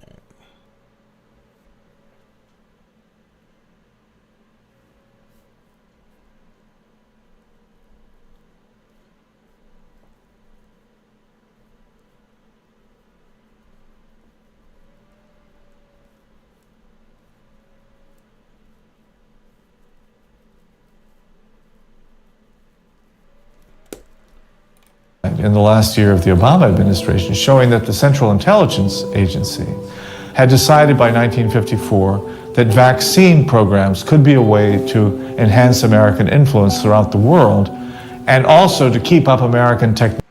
Why am I not surprised to see Alan Dulles' goddamn name on that document? He was a piece of shit, that guy. Technology in bioweapons. Wow, spooks. It's a whole new ballgame. See you later, babe. The pressure that was put on these newly created virologist, vaccinologist superstars altered their judgment and caused them to commit what actually some called a quote-unquote horrendous crime. 40,000 children contracted polio, 200 were paralyzed, and 10 died.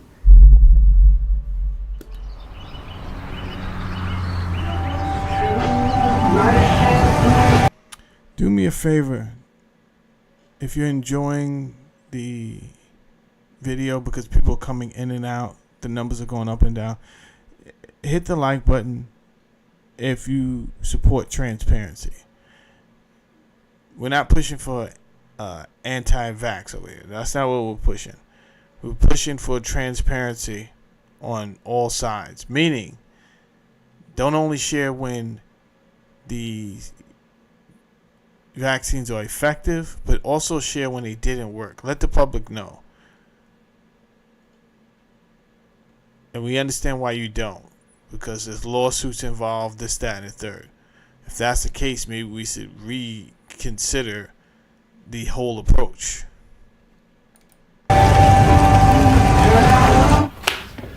Good. The client wants his extension extended, and the transmission on the truck is acting up. But, yep. Babe, vaccine injury is real, always was. And there's another side, over $4 billion paid out by our government for damages. Well, protection comes at a cost. What about the victims? Wait, did you just say that the government paid out?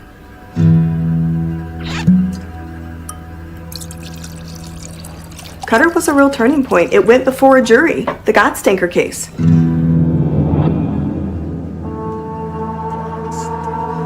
Qatar's attorneys argued that injured children should not be compensated. Liability would stifle vaccine innovation. Not innovation of safer vaccines. Surely they would be encouraged by the threat of litigation. From a legal perspective, many of the injured plaintiffs and their families had an extremely difficult time seeking redress through the courts. Is anyone surprised? Apparently vaccines have become a bargaining chip in U.S. foreign policy.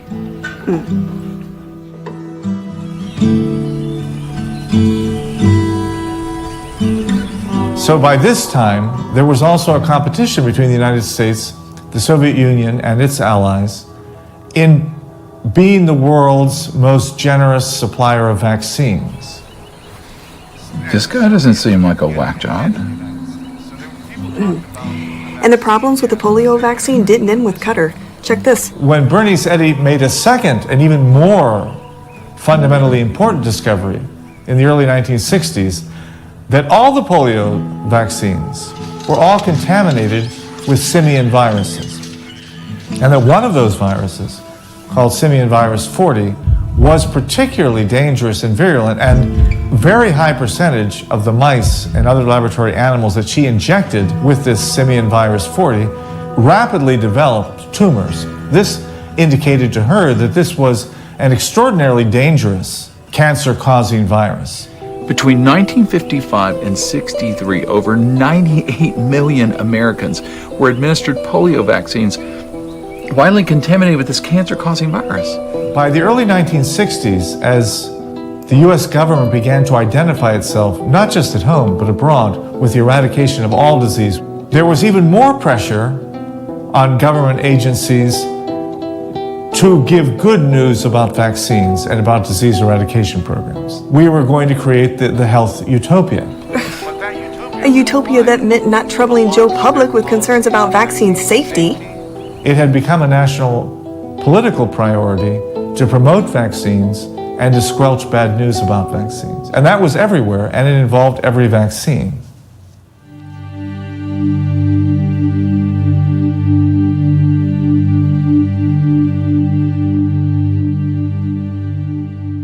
Remember the swine flu scare of 1976? This virus was the cause of a pandemic in 1918 and 1919 that resulted in over 500,000 deaths in the United States, as well as 20 million deaths around the world. No, I don't remember it because I probably wasn't alive. To see that many people with the face mask on tells us, or tells me anyway, that these people are reusing a playbook. That's crazy. Reusing a playbook.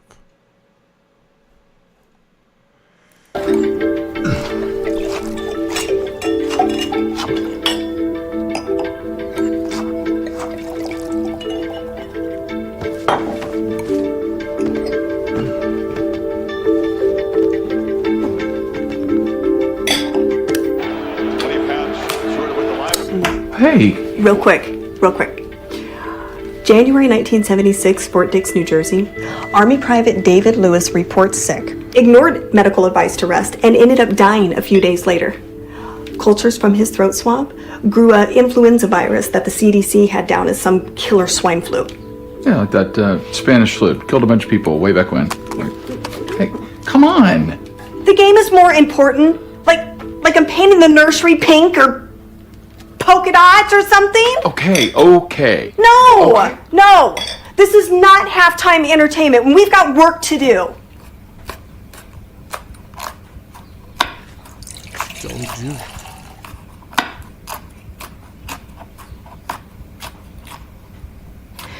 After 3 more cases popped up at Fort Dix, the CDC recommended a vaccination program targeting 95% of the U.S. population. That vaccine was called X53A. Was X53A ever field tested? Hold up. What? Game is more important. Like I'm painting the nursery pink or polka dots or something? Okay. No. This is not halftime entertainment. We've got work to do.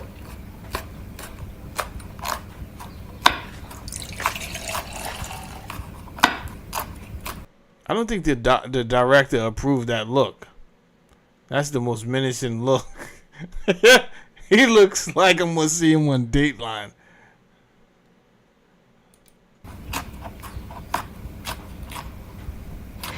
After 3 more cases popped up at Fort Dix, the CDC recommended a vaccination program targeting 95% of the U.S. population. That vaccine was called X53A. Was X53A ever field tested? I can't say. I would have to. It wasn't. The vaccine was rushed to market with little attention paid to safety, except for the insurance companies that were asked to underwrite it.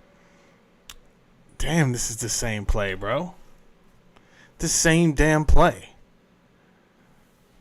We rushed to none of this was tested, right? Because they declared the international emergency. Psst, same play. And this is why the name of my show is Society Past, Present, Future. If you don't know the past, you won't even understand the present, and then where that is going to take us, which is the future. However, I got a good idea, and this is why I do the topics I do. Obviously, I could have been doing topics on Jay-Z and his new afro. And they said no. Yeah. And then the vaccine makers took the position that if the government wanted the vaccine, then they should take on the liability. Let me guess. Congress said no. Production stopped, and companies refused to release vaccine stocks. Then get this. July 1976, Legionnaires returning home from their annual conference in Philly started dropping dead. It took the CDC 6 months to identify the bug responsible. Legionnaire's disease. Yeah. Meanwhile, a nervous public feared it was the deadly swine flu. Within 10 days of the Legionnaire's outbreak, Congress succumbed to industry's demand for indemnification, and the government assumed full responsibility for all injuries that might result from the swine flu vaccine. No liability in a free market. That just doesn't sound right. President Ford signed the Swine Flu Act into law. Well, few things motivate politicians like a plague. The unmistakable subliminal message from the manufacturers. There's something wrong with this vaccine. Experts had determined that the Fort Dix virus was not the same as the killer flu of 1918. So the CDC got it wrong? Babe, there was no swine flu epidemic. And other than the 4 cases at Fort Dix, there was no swine flu, period. And that vaccine hurt a lot of people. By mid-October 1976, dozens had died shortly after vaccination. And many were disabled by a paralyzing disease. Did you know ahead of time, Dr. Hatwick, that there had been case reports of neurological...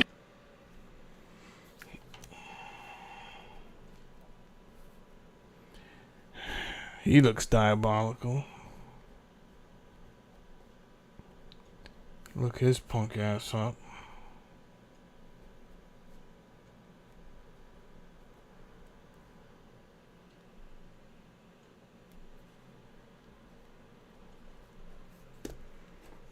disorders, neurological illness, apparently associated with the injection of influenza vaccine. Absolutely. You did? Yes. Did anyone ever come to you and say, you know something, fellas? There's the possibility of neurological damage if you get into a mass immunization program? No. No one ever did? No. Your superiors say that you never told them about the possibility of neurological complications. That's nonsense. I can't believe that they would say that they did not know that there were neurological illnesses associated with influenza vaccination. That simply is not true. By December, the disastrous swine flu program was pulled. Ahead of time, Dr. Hatwick, that there had been case reports of So, Dr. Michael Hadwick was working for the CDC, and he says, I don't know if he can be trusted, a guy that looks like Bruce Wayne, that he did tell his superiors of the complications. Neurological disorders, neurological illness, apparently associated with the injection of influenza vaccine. Absolutely. You did? Yes. Did anyone ever come to you and say, you know... And David Sensor, what's this strange name? He must have been his superior.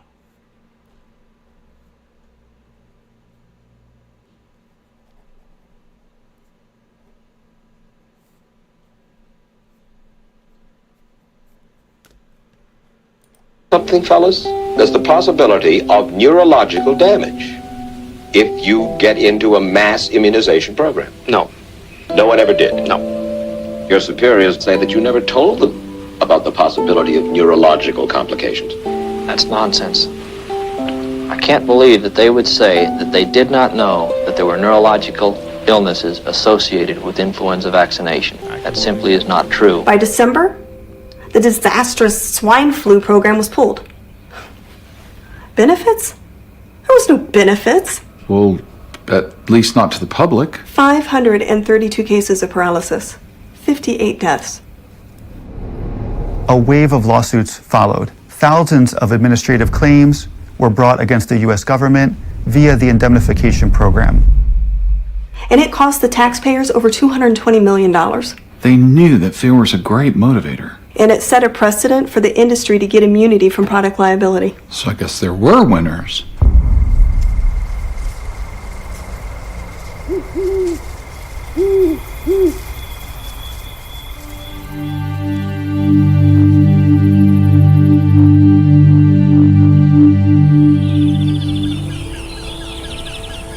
My first case was the Massachusetts case. He was born. Tyrelli says, what's the topic just coming in?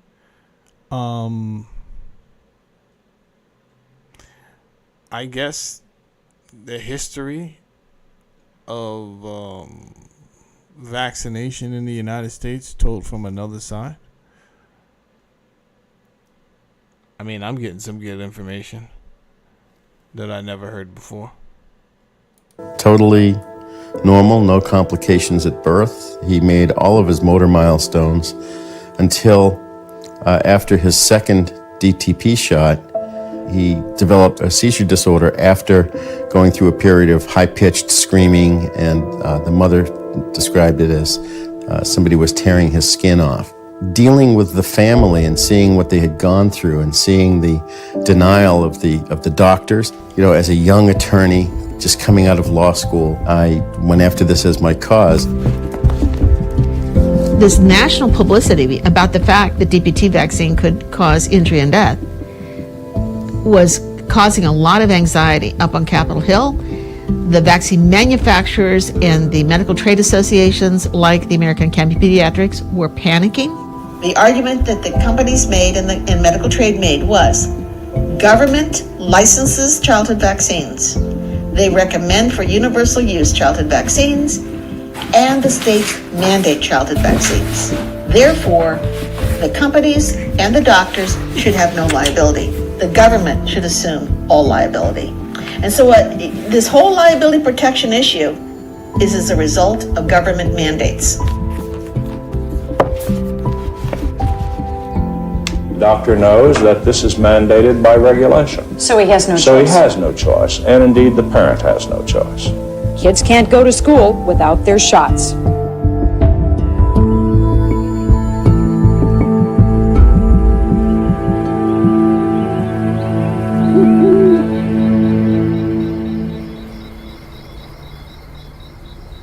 Wait a minute. What? Well, there are legal mandates for child safety seats, but nobody argues that the government should assume the manufacturer's liability for those. Huh. The manufacturers had a more compelling reason. They were afraid of going into a courtroom, and that's the biggest fear that any product manufacturer has in this country, getting caught doing something wrong and being punished for it.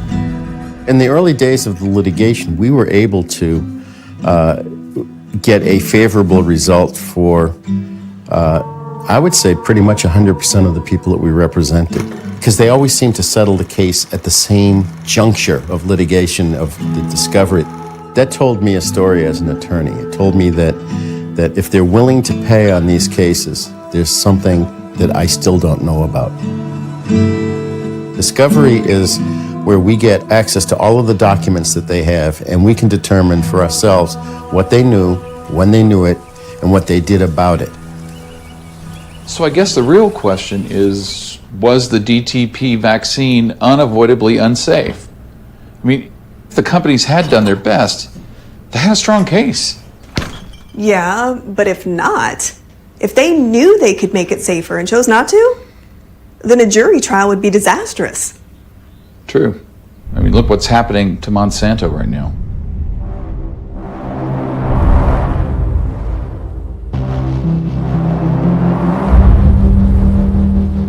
As we fought for more documents, they would settle the cases very quickly. Most of these lawsuits would be settled on the courthouse steps by the companies before they got to a jury trial. And as a condition of doing that settlement, all the court records were sealed from public view. So what the manufacturers knew when they knew it and what they did about it remained a secret? That all seemed to have changed in a New Jersey case. We were fighting over the documents, literally.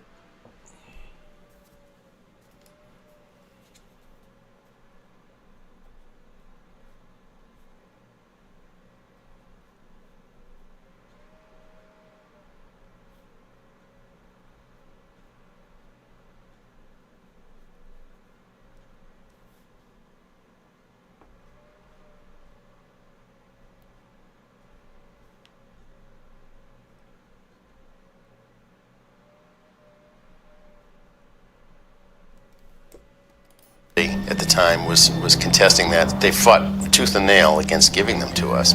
We had to go back for 3 separate motions to compel. The judge gave them a very short time span, a couple of days to produce the documents.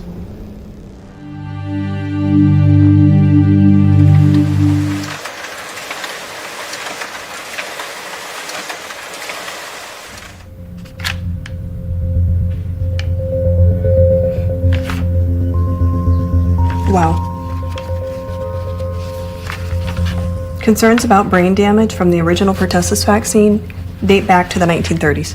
Even 50 years later, they admitted what they knew about the basic biology of pertussis was abysmal. People would be outraged if they really knew how much they don't know about what vaccines do in the body. It's just crazy. I'm not laughing because it's hurting people. I'm laughing because that is exactly my argument, that the information we're given is not transparent and unbiased. It is very biased.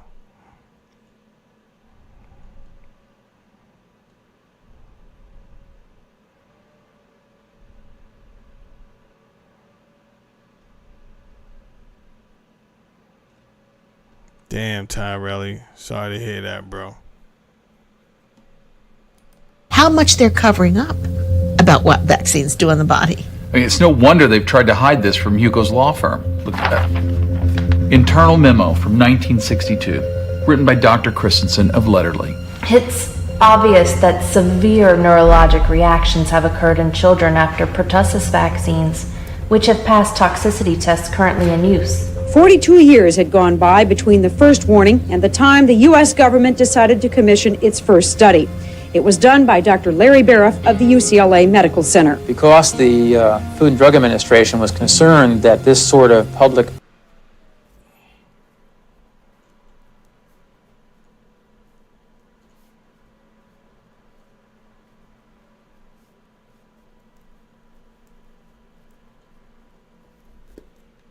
panic might spread to the United States, they wanted to document that the vaccine was in fact safe and not associated with severe consequences. After millions of doses had already been given, someone finally did a safety study. Bariff's going to measure adverse reactions to 15,000 DTP shots, but only 1,500 doses into the study, he gets a surprise visit from Wyeth's Dr. Deach. Wait, what is a Wyeth employee doing interfering in a government study? Crazy.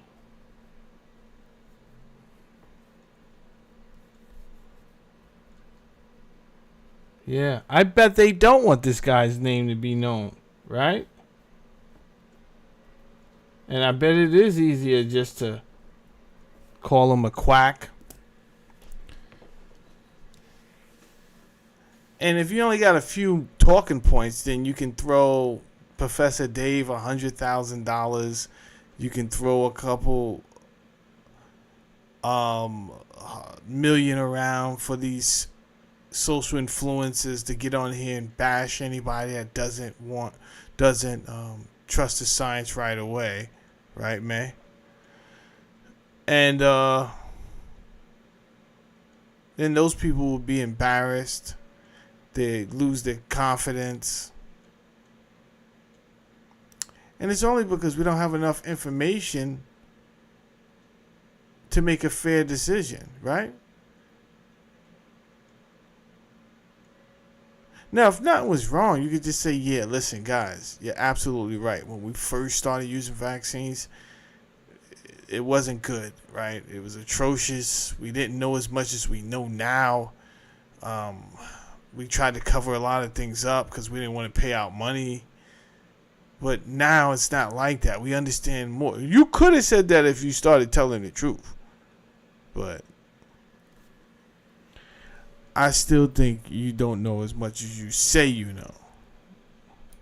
Deitch's secret report on that meeting? Barrett feels that the reaction rate for currently marketed DTP vaccine is unacceptable. Far from the expected incidence of 1 in 15,000 immunizations, there have been 1 in 300 generalized seizures and 2 collapse shock. Serious reaction rate, 1 in 214 doses. The UCLA study found more reaction than had ever been seen before. So, what happened? Nothing. Nothing happened. Babe, something did happen. At this stage, when an unacceptably high rate of serious adverse reactions had been identified in the first big safety study of DTP vaccine, Barrett presented his alarming findings to the Food and Drug Administration. The FDA should have immediately suspended the DTP vaccine. That would have happened for any regular pharmaceutical product in this situation. But something very different happened. Following the surprising visit from Wyeth's Dr. Deitch on September 6, 1978, unaccountably, the rate of seizures in the study fell from 1 in 300 doses of DTP to 1 in 3,563 doses. And just like that, man. And just like that, and that's why I can't trust the science. I don't know about anybody else, but it's because of stuff just like that.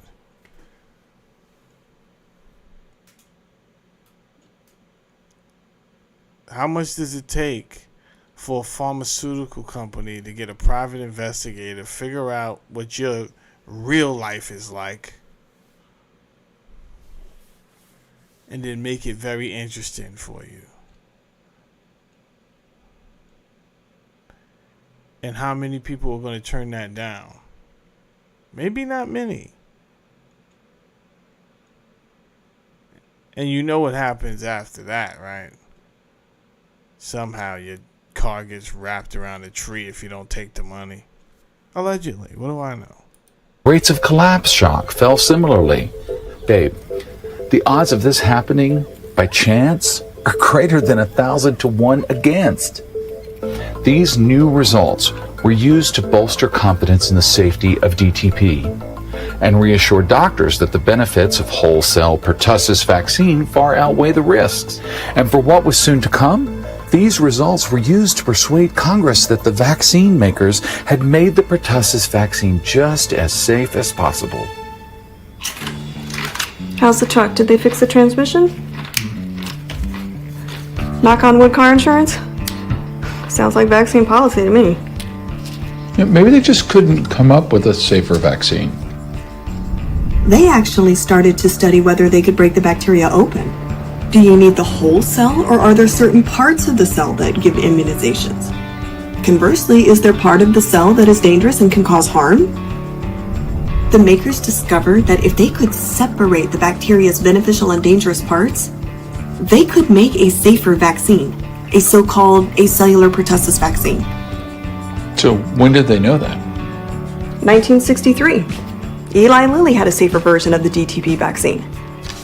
Trisulgin is accompanied by a much lower incidence of systemic reactions than is observed with DPT containing wholesale pertussis vaccine.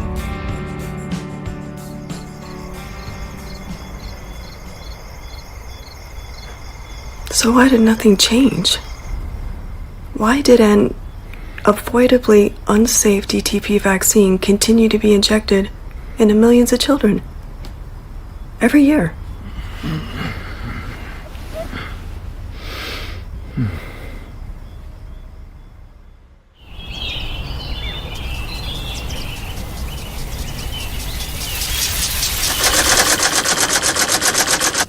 The fact is, we may have had a safer shot a long time ago.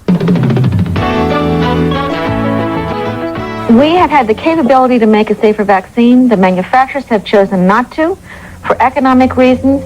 They want immunity from lawsuits. They don't want to lose the third world market because these vaccines cost pennies to produce. In Japan, they've been using a safer acellular vaccine since 1981. So why not here? Vaccine manufacturers met again in 1982. Well, cannot Dr. Stainer acknowledge that they could make a much less toxic product, but it was going to cost more? Dr. Hsu, Connaught Laboratories, made the North American manufacturers' priorities very clear. I would like to make a short comment on the issue of compromising between the price and the purity. Because I'm from a company that produces vaccines, so we are, of course, very interested, first of all, with the price.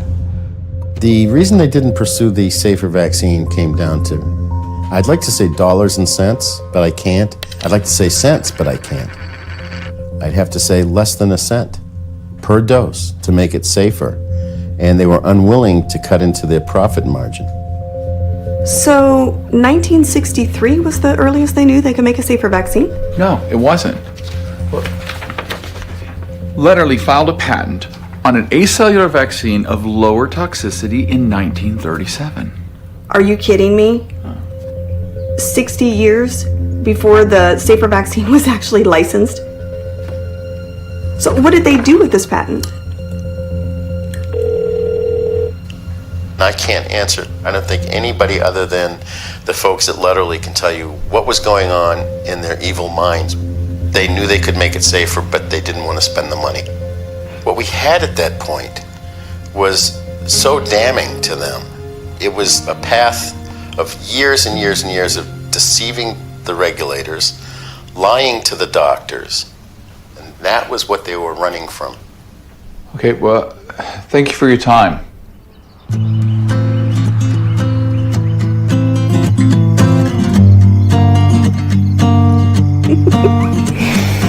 I think your transmission's working just fine.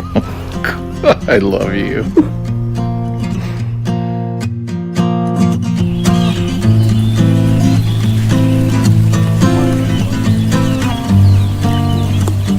They were clearly sweating. Since that documentary, litigation against Letterly alone was up over 400%. What was the corporate response to vaccine roulette? Memo to all company employees. The present DTP vaccine is the safest that medical science can now provide. There is no evidence that there is or ever was a vaccine with fewer severe reactions. Liar. And then there's this. The Pinto memo. Pinto? Yeah, in 1970, Ford Motor Company introduced the Pinto. It was a small car with a big problem. If the car was rear-ended, the bumper assembly would crash into the gas tank and it would explode. Ford was accused of causing up to 900 burn deaths because they were unwilling to spend just $11 per vehicle for a safer gas tank. $11.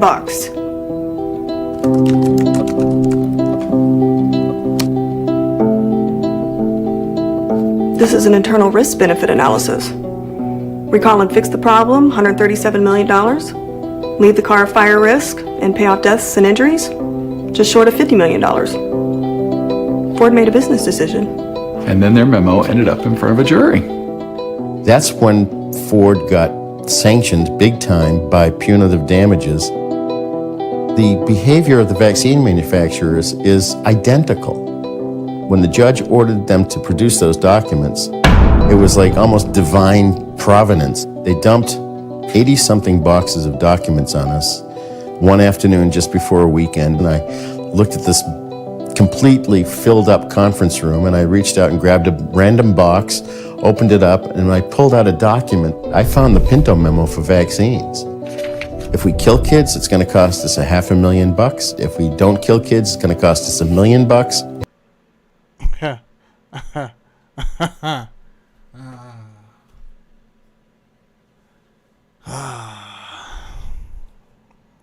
Where's my science people at? Shout out to mobiles in the house.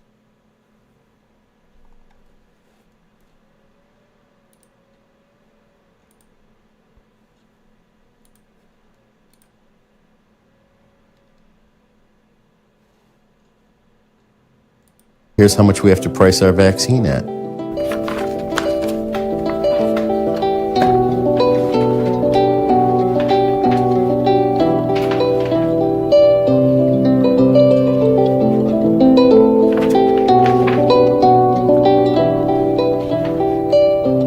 mean, it does acknowledge that the public had been kept in the dark about problems with the vaccine.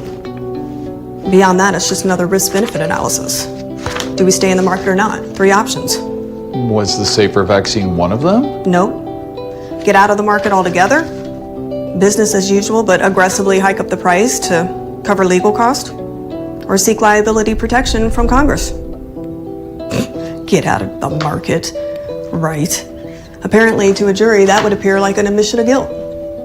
Until Hugo's discovery, the preferred option was to stay in business and hike up the price by 6,000%. That's aggressive. But with this, once it got in the hands of Hugo and his colleagues, They never let us see the light of a courtroom.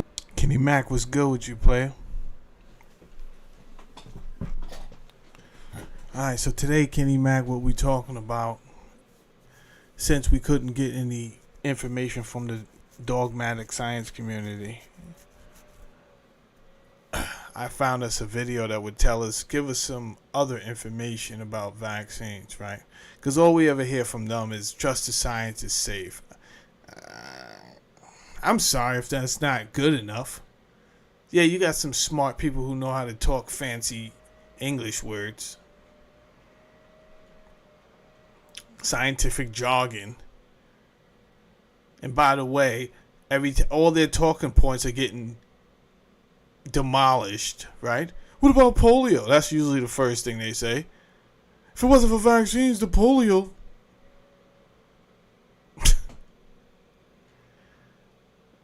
It's not an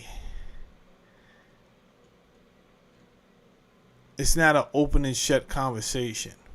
And I think that's all people really wanted. We wanted the respect that we're not stupid, we're not children, we have children, we want to protect them, and we're looking, instead of personal attacks on our intellect, maybe you can give us some facts. Well, we couldn't get them from people, so I had to go out and get my own, right? So now people are going to say this is biased because it's only looking at one side. Well, I'm not going to do that. I'll take and consider everything. But if you don't give me your sides, the things that didn't work out, I can't take that into consideration.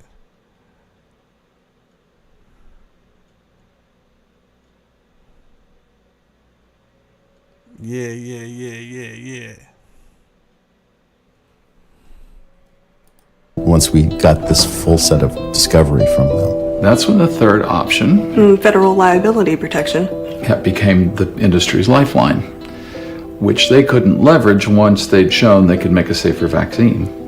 So they dressed it up as something very different. And they would tell the public, they would tell the judges, they would tell their congressmen and their senators. You need to protect us from vaccine injury lawsuits. We can't make it safer, so you have to do something for us. If you don't protect us, we're going to leave this country with no pertussis vaccine. One of the biggest intimidation tactics I've ever seen a company do in this country. A blackmail of Congress. Corporate misbehavior, the profits over people and profits over safety. The effects have been devastating for hundreds and hundreds of thousands, if not millions of parents.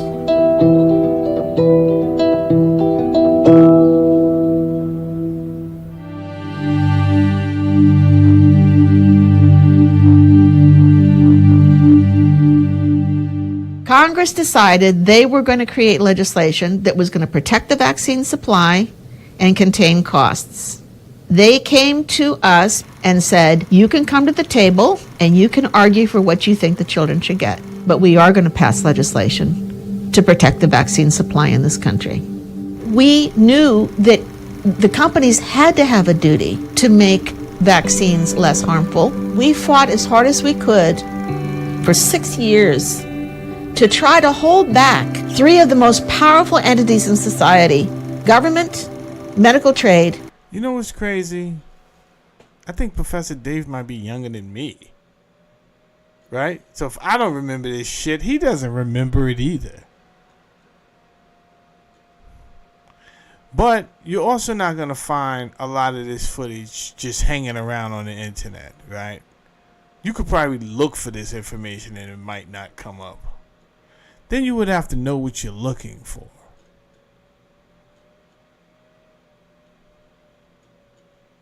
So being that you're not really encouraged to have these type of conversations anyway, otherwise, because your YouTube channel might get taken away or your Instagram or TikTok account might get taken away, you're going to do the smart thing. It's just like, why would you talk about that anyway?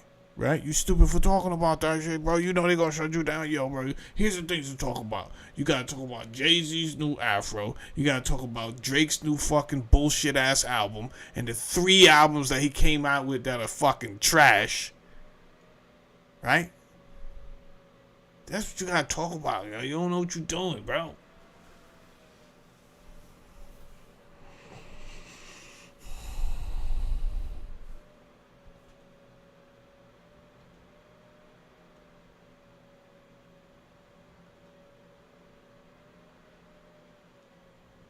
That's a fact. That's a fact, Winter. When they said too big to fail, that should have told us all whose side they are on.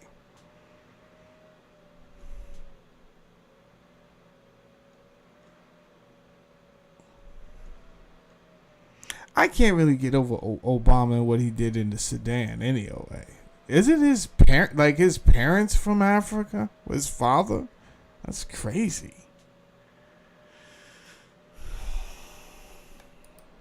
And the pharmaceutical industry from completely removing all liability for vaccine injuries and deaths. Group called Dissatisfied Parents Together, DPT. And they called and they asked me, is there any way that the Trial Lawyers Association would get behind a bill that is essentially tort reform? I thought about it for maybe 18 and a half seconds. And I said, it's a good deal. It's a good deal because it's good for the people. It's not good for the lawyers. It's terrible for the lawyers. It's horrible precedent, but it's necessary because we're talking about brain-damaged children. $1 today is worth so much more than $1 6 years down the line. It's safe to say that if a tort lawyer could go after the pharmaceutical industry the way they should be able to for all this damage.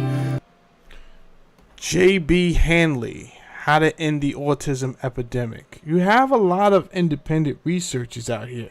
It's just that they're not heavily mentioned. They're not going to be promoted on any social media app. And, we are living in the 4th Industrial Revolution where that's how information is disseminated. So, good luck with that. Again, I feel good when I go. As long as I keep doing what I'm doing, I don't really give a shit about views. You understand? Got a good little community over here. You guys come in when you can. But I feel good that I'm not sacrificing my soul for views and likes. Imagine that.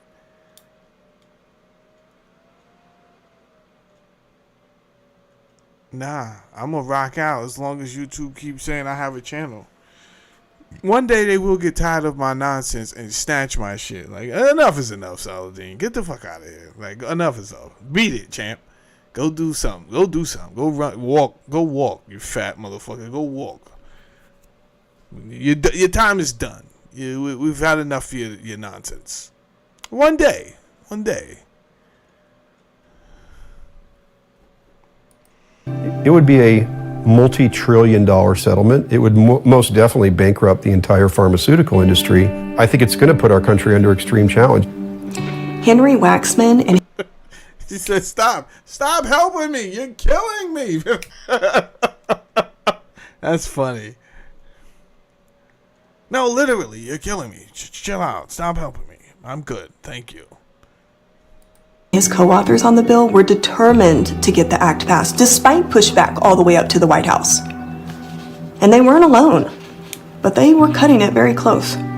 With only days to go before the congressional recess, the bill's passage was up in the air, with the White House declaring plans to veto the entire omnibus package due almost exclusively to the provisions in the National Childhood Vaccine Injury Act. October 20th, 1986, Los Angeles Times. Waxman made it personal. If the president vetoes the bill, he will leave these children to fend for themselves and leave the country with risks or shortages or skyrocketing prices. If he vetoes it, I hope he has some emergency plans to start making vaccines himself.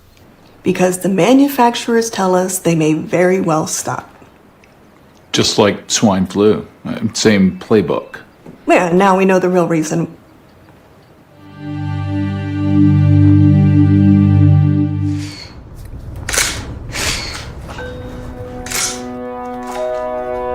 This is where I wanted to get to. Reagan had signed some bill. That's what I wanted to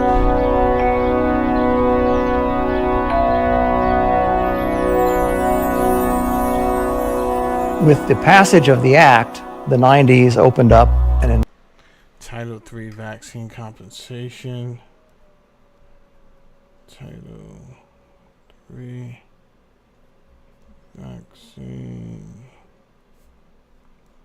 compensation.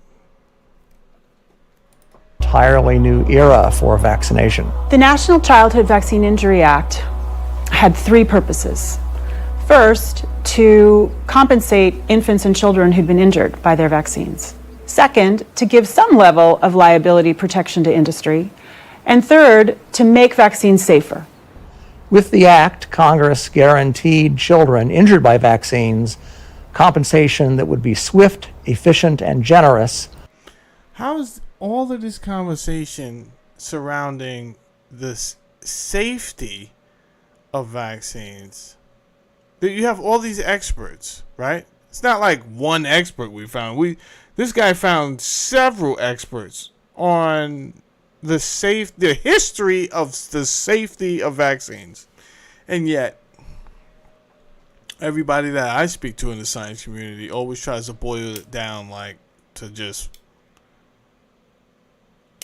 trust the science. Tehran R, peace out.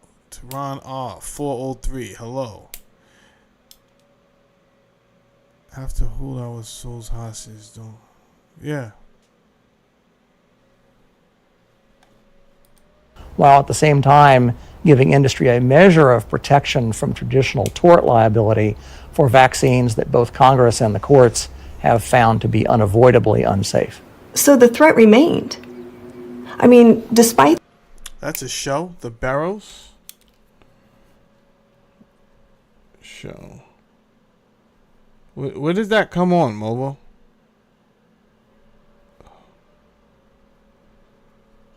Right now I'm watching The Mandalorian, so...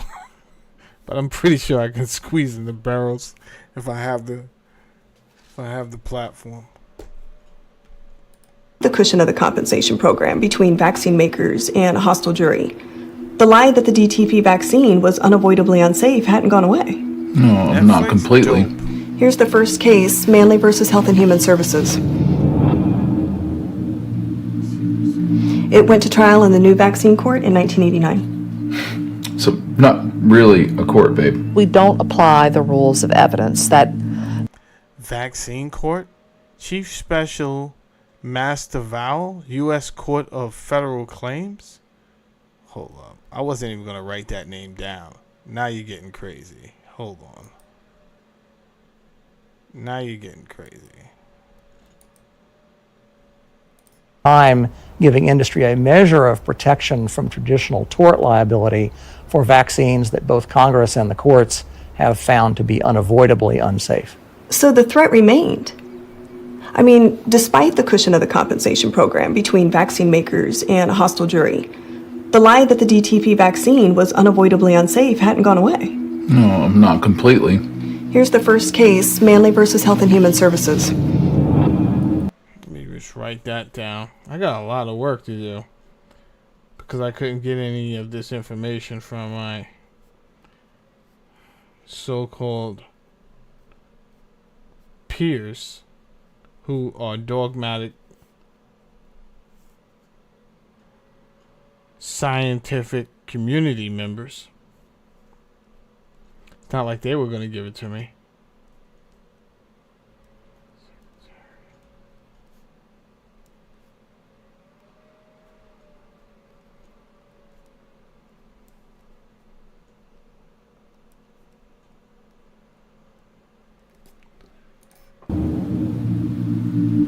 It went to trial in the new vaccine court in 1989. So, not really a court, babe. We don't apply the rules of evidence that directly. No judge, no jury, no right to discovery. Our hearings are all closed to the public. A special master appointed by the defendant? Our government? Well, actually, the program got off to a promising start.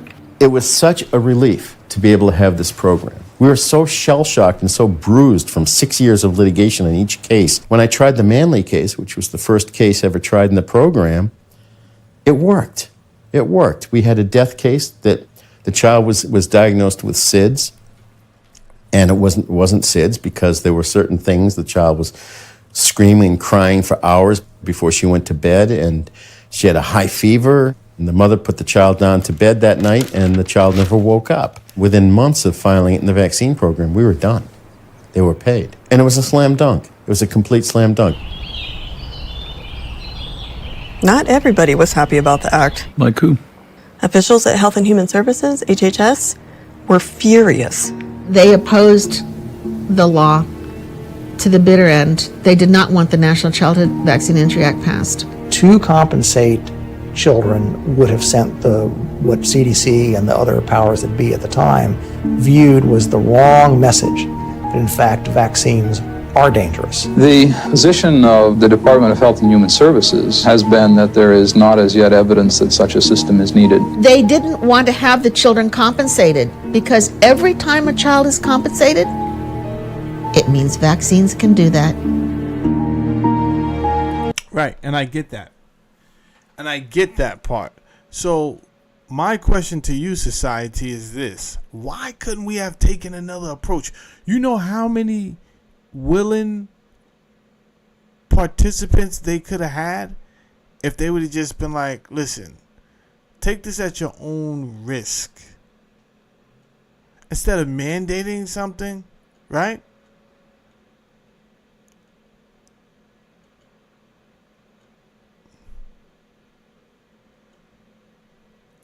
It's when they try to force somebody to do something. We have an intuition.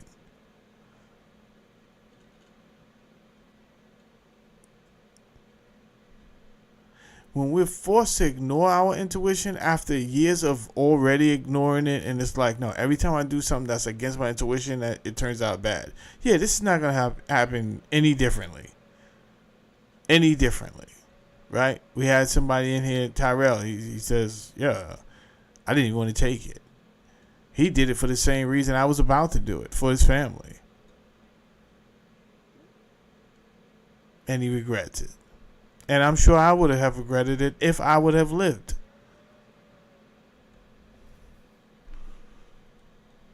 Just tell the truth so people could make a decision. They would have still had participants. Even with all the information, people would have still signed up. There's people who drink. Who was I talking to? Like 2 months ago. In the last 2 months, somebody around me had ordered a coffee with one of those artificial sweeteners, and I'm like, yo, easy on those, bro. Those, there's links to Parkinson's and all type. And he's like, I'll take my chances with this. All right. Okay. He never denied that he read the article.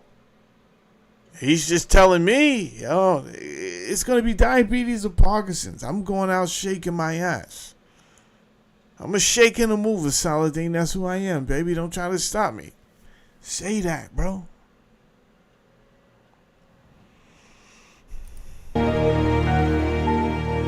In fact, Congress rubbed salt in the CDC's wounds by creating this, Vaccine injury table. a list of recognized vaccine injuries. Under the new law, these were entitled to automatic compensation. There would be a presumption of causation in the absence of a cold-blooded. You're cold as ice. You're willing to sacrifice your love. more biologically plausible explanation for the child's injury or death. Where there was doubt, Congress wanted those children to be compensated. So, if you have a particular vaccine and a specified injury, Within a specific time period. causation is presumed? Yeah. In court, you didn't have to argue an injury that was on the table. The discussion was only about the level of compensation. But if your child's injury was not on the table, then it was off table. Meaning? For these particular vaccine injury claims, the government places the burden of proof, the burden of causation, on the injured person. In most instances, this creates a nearly insurmountable burden for these injured parties. You had guidelines on the table. We had signs and symptoms of encephalopathy on there. Encephalopathy, any diffuse disease of the brain that alters brain function or structure. Encephalopathy, brain inflammation, encephalitis has always been one of the most serious complications of vaccination. Almost all the vaccines that are recommended for children today can cause brain damage. We had signs and symptoms of seizures on there, collapse shock, high-pitched screaming, which is also known as the encephalitic cry. The doctors were furious because they wanted complete liability protection, and they didn't get it in that law. Do you think doctors are warning patients about the risks? No. For the first time, doctors would have to give parents written information about vaccine risks and disease risks. The doctors would have to write down in the permanent medical record the vaccine's name, manufacturer's name, and the lot number of each vaccine given. Doctors were required to report vaccine adverse events to a federal vaccine adverse event reporting system. What about the vaccine manufacturers? The vaccine manufacturers were furious that they were not given complete liability protection. They did not get protection on the duty to make a vaccine less harmful. Meaning avoidable injury. Yeah. We fought to make sure that that law did not eliminate all liability. And the congressman who wrote the bill agreed. If an injury is the result of a bad vaccine, or one inadequately researched, or warned of, then the courts can still make an award. Worst of all, for the program and the government, injured children started getting compensated in large numbers. It started out as so successful. I remember our first year, 92% of the cases got compensated. The vaccine program started to cost a lot of money. And then bad things started to happen. The law as it was originally passed was a very different law than it is today. In the early 90s, in the wake of the 86 Act, the vaccine schedule ramped up dramatically, and there were more and more vaccine injuries. And the name given to that injury was autism. Please welcome Mark Waxel. This is crazy. Yo, we have some real evil people on this planet, man. Nowhere in the world I'm gonna think they're all Homo sapien sapien. Jesus. As the autism toll passed. Hold on, Mark Blacks at the age of autism. I'm trying to write down these names, and this is bad, man.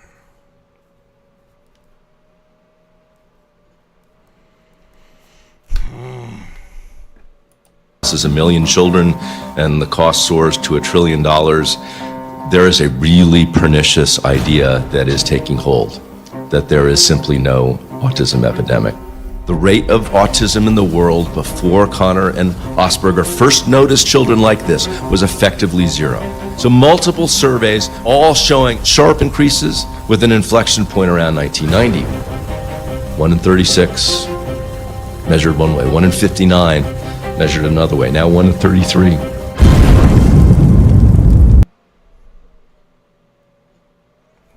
I mean, how's those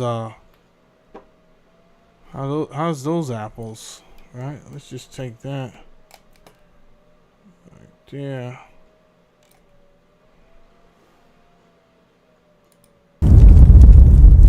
How had these cases of autism been adjudicated in the compensation program? In the early years of the program, autism was being compensated. We saw those cases in Alder, Sorensen, Freeman, Banks.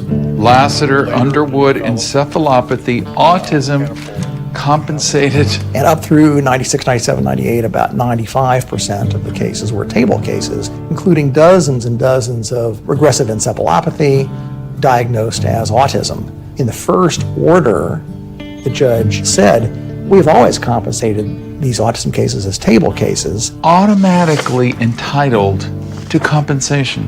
What we found when we were able to contact the families is that about half of the families where the child had a diagnosis and up through 96, 97, 98, about 95% of the cases were table cases, including dozens and dozens of regressive encephalopathy diagnosed as autism. In the first order, the judge said, we've always compensated these autism cases as table cases. Automatically entitled to compensation.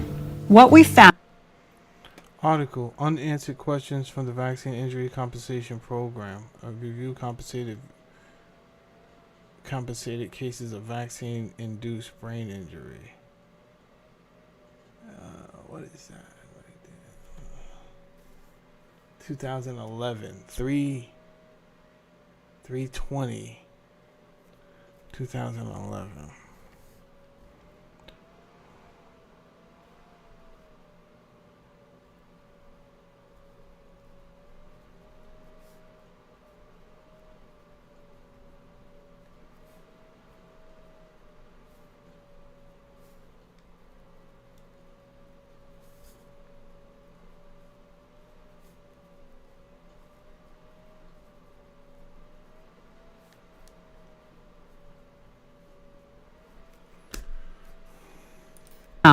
When we were able to contact the families is that about half of the families where the child had a diagnosis of seizure disorder or encephalopathy, the child also had autism. It was such a tidal wave because it represented such a threat to the vaccine program that it would have to compensate millions of individuals for a lifetime.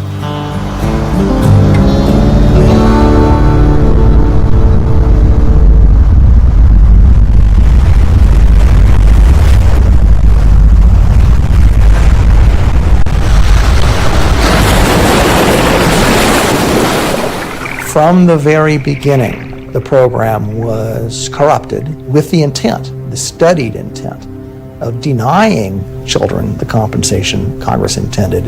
Of course, there's the obvious way to avoid paying out compensation. Just don't tell anybody about the program in the first place, right? The Secretary of HHS is mandated via statute of the program to conduct public awareness campaigns. Yet they refuse. If we promote the program, people will not vaccinate. I did not file because I didn't have access to the right information. I didn't know my rights. And then to place a strict limit on the amount of time parents had to file a claim.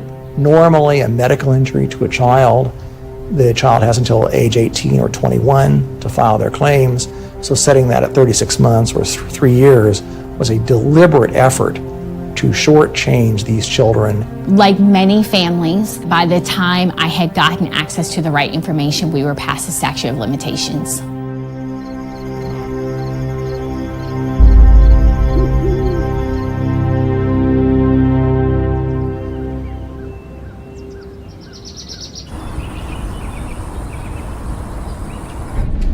HHS took a more radical approach to limiting payouts.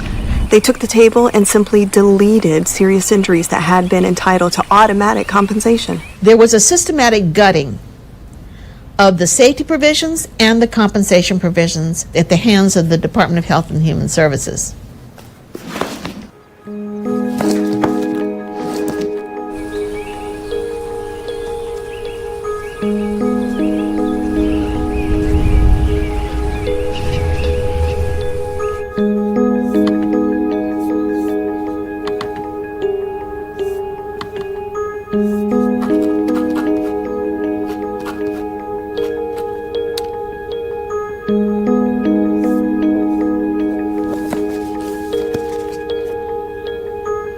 So, 1996, the autism epidemic is taken off. Yeah, and the government's liability with it. Donna Shalala, Secretary of HHS and the defendant in vaccine court, took a red pen to the vaccine injury table.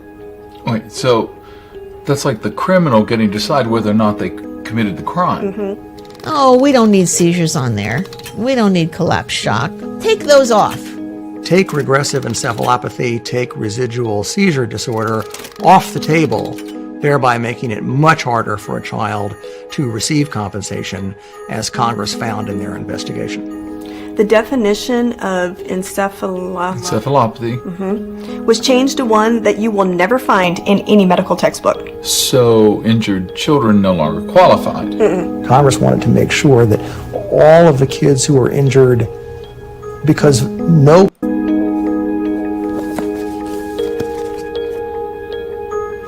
So, 1996, the autism epidemic is taken off. Yeah, and the government's liability with it. Donna Shalala, Secretary of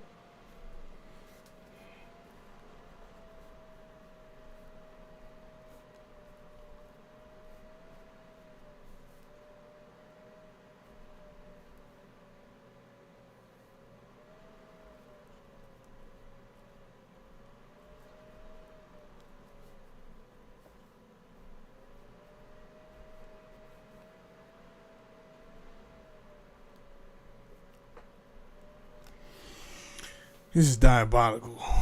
And look who's over there clapping it up. Crazy work. HHS and the defendant in vaccine court took a red pen to the vaccine injury table. Wait, so that's like the criminal getting to decide whether or not they committed the crime. Oh, we don't need seizures on there. We don't need collapse shock. Take those off. Take regressive encephalopathy, take residual seizure disorder off the table, thereby making it much harder for a child to receive compensation, as That's crazy. She took off the main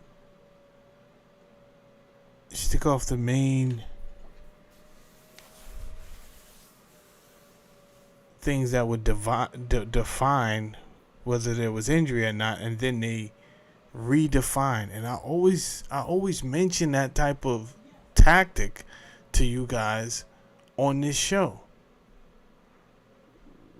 Words just being redefined willy-nilly. That's crazy. Congress found in their investigation.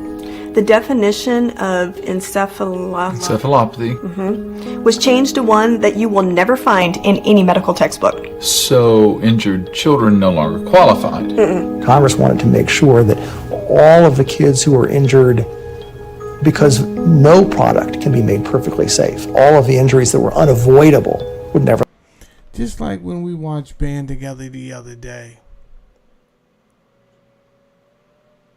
And YouTube sent me some stupid shit about, hey, we're not going to monetize your video. So what? I don't care. They gave me some stupid reason why they can't say we're not going to monetize your video because of the video. So they chose something else, right? Oh, the audio. Somebody claimed the audio. Whatever. I was waiting for them to say because of the video, but they're not going to do that. Big to do. Anyway, I wanted people to see that the real movie Band Together, they can't even get.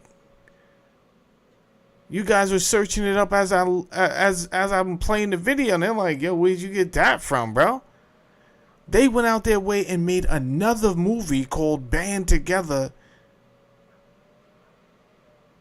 just so that the database, Google and whoever else, could overshadow the real documentary with the real information. And guess what? When people look for it in history, then they would never find the real Band Together. It would have just been lost in history.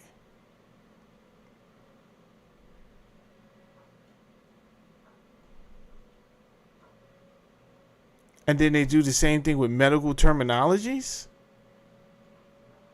So that when you have a young, arrogant scientist or doctor like Professor Dave, they talk to you crazy. Like you're just making everything up.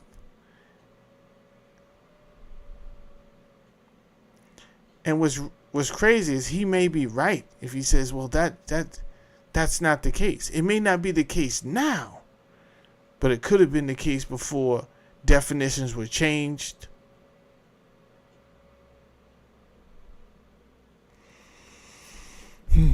Less get compensation. Shalala turned that on its head. Where that scientific research is incomplete or non-existent, the Secretary believes it would be inappropriate and inconsistent with her statutory responsibility to revise the table to establish a presumption that a relationship exists. Wait, what exactly? She should have done the science first. Yeah, except that the autism tsunami was threatening to bankrupt her entire program.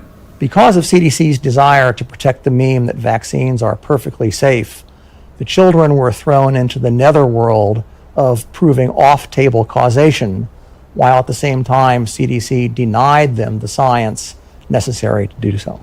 But the act required science to develop a safer vaccine. I mean, who could argue with that? Well, not even you, apparently.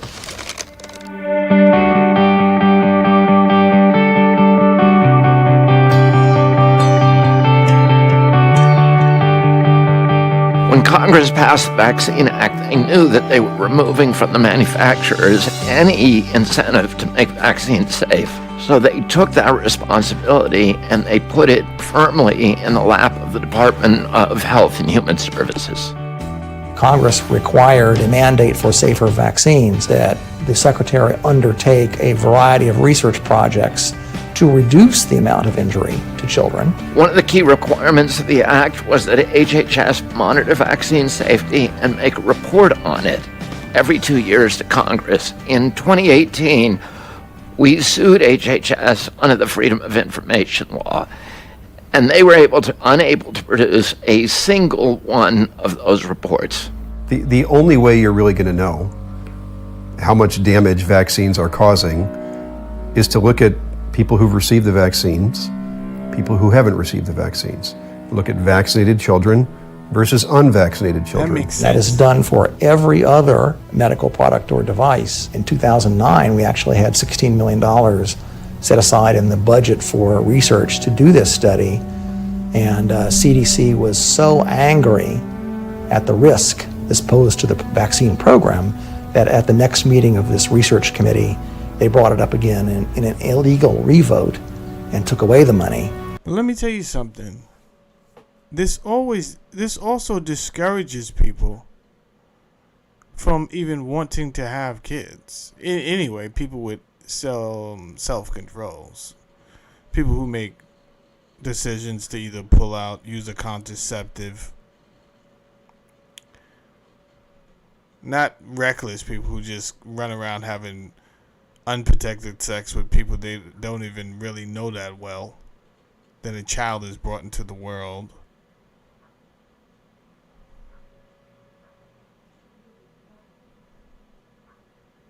And now you don't even, it's not that you just don't have enough support to raise a child.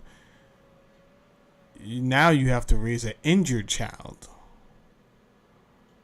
without that support of a partner.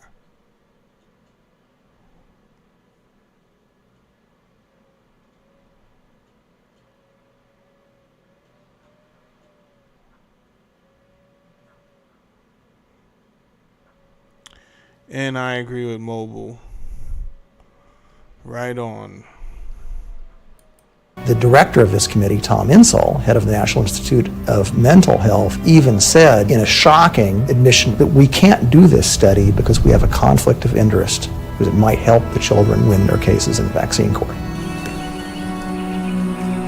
They won't do it. They will not compare the health of children who are not getting vaccinated against the health of children who are receiving all the vaccines according to the federal schedule. That sounds crazy to me, people. That sounds crazy to me. That sounds crazy. I gotta bring this back. How much damage vaccines are causing is to look at people who've received the vaccines, people who haven't received the vaccines. Look at vaccinated children. This seems elementary to me. The fact that we're not doing that is asinine. Completely ridiculous. Versus unvaccinated children. That is done for every other medical product or device. So they're saying that this is what he's saying, for every other medical product or device, they're doing what is common sense. How can I compare and contrast if I don't have the contrast? In 2009, we actually had $16 million set aside in the budget for research to do this study, and CDC was so angry at the risk this posed to the vaccine program. When was that? 2009?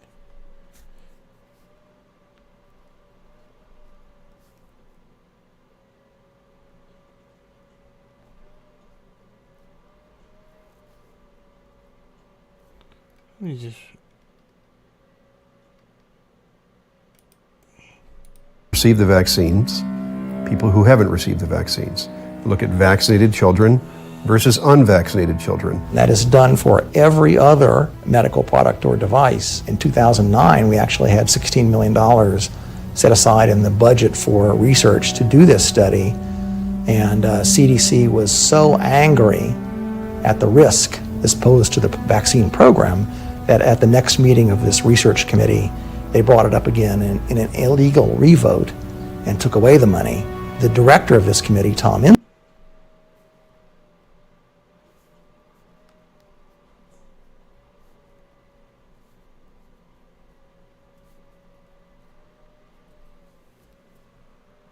his name is Tom Insall.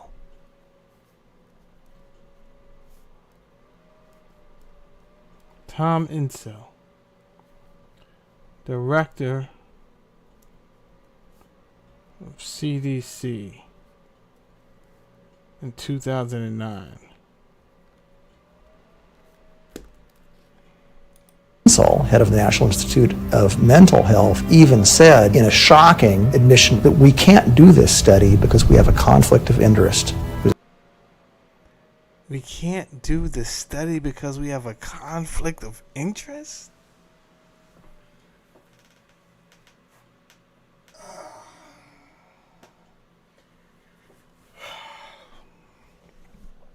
I'm assuming that the conflict of interest was, if the true nature was to be found, that there are discrepancies in risk found with the vaccines, that it would shed a bad reputation on vaccine. Again, this is on you, or this is on government and the manufacturers, right? So, because we're all adults. So, just like you spend everything else, you could have easily said, you could have fixed that by being transparent. Again, I don't care what it is. People are willing to still go with the program, even if they know the goddamn truth. Right? My godkids know that whole milk is going to give them gas. Do you think it stops them from ordering big milkshakes? It doesn't. And it gives them more than gas. I'm just... They've weighed out the risk and the reward, and it is what it is. This milkshake is going to taste so good, and it's worth me my stomach hurting for a little bit. I'll go to the bathroom, and that'll be done with. But I'm gonna drink this milkshake, baby. It's crazy.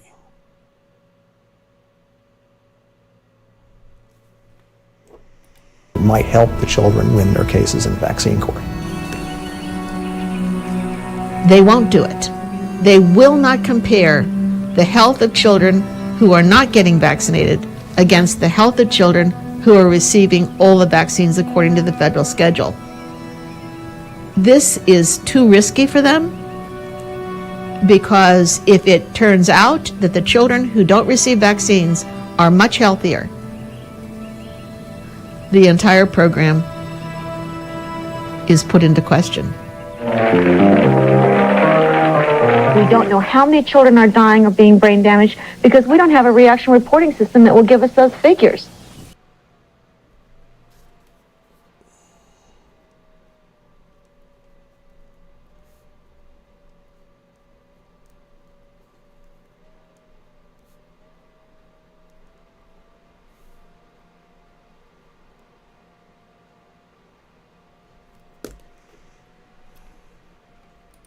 Do you think doctors are reporting reactions? No.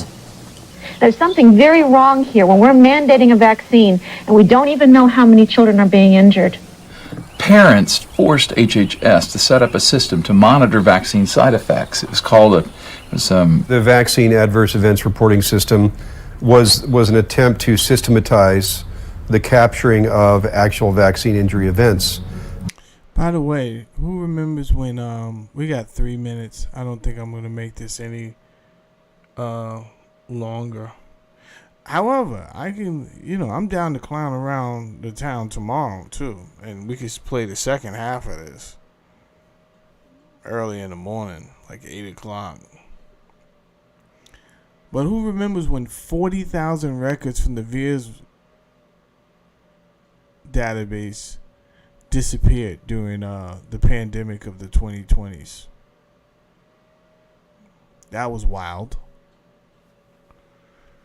But the system is wildly imperfect to the point of almost being useless because of a Harvard Pilgrim healthcare study that was done. We know two really important things. The first thing we know is that less than 1% of vaccine injuries are actually reported. Of the people vaccinated, 2.6% had some sort of vaccine injury. That's not 1 in a million, that's 2.6% of the people who got vaccines. And so the lead researcher of Harvard Pilgrim actually complained because CDC went silent after they reported their results and wrote, unfortunately, the necessary CDC contacts were no longer available, and the CDC consultants responsible for receiving data were no longer responsive to our multiple requests to proceed with testing and evaluation. A 3-year study produced results so potentially devastating for the CDC because the adverse event rate was so much higher than anything the CDC could share with the public. And so the program was shut down.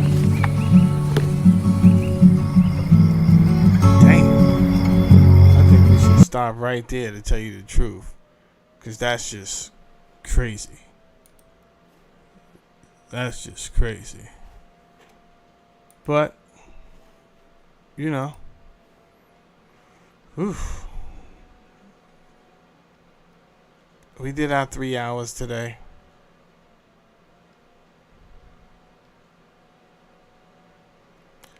Let me pick some outro music.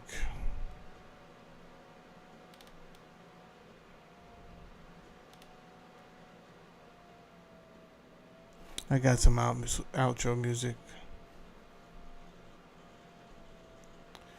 Appreciate everybody watching today. I'll be back in the morning. Devastating. This movie is devastating. Anyway, his name was Dr. Andrew Wakefield. He had got stripped of his licenses.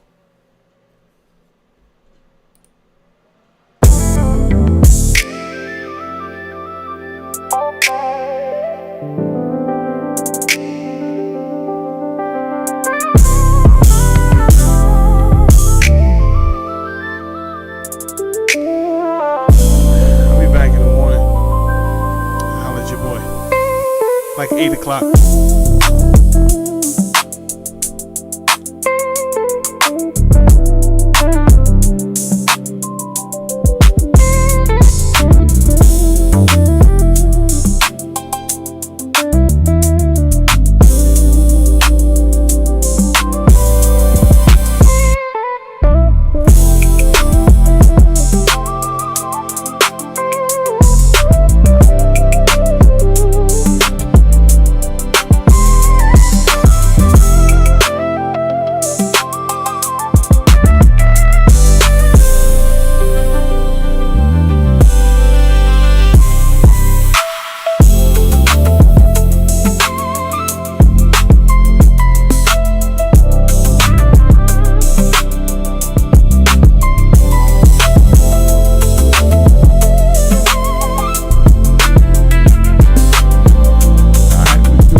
Okay, no problem.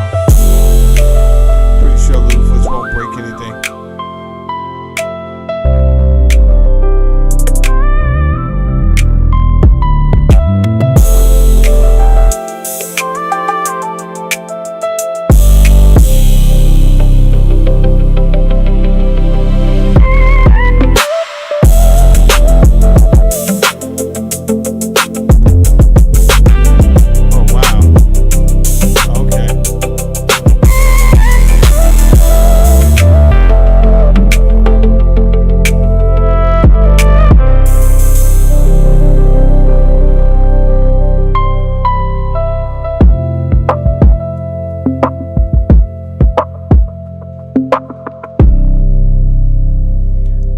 See y'all in the morning, man. Peace out.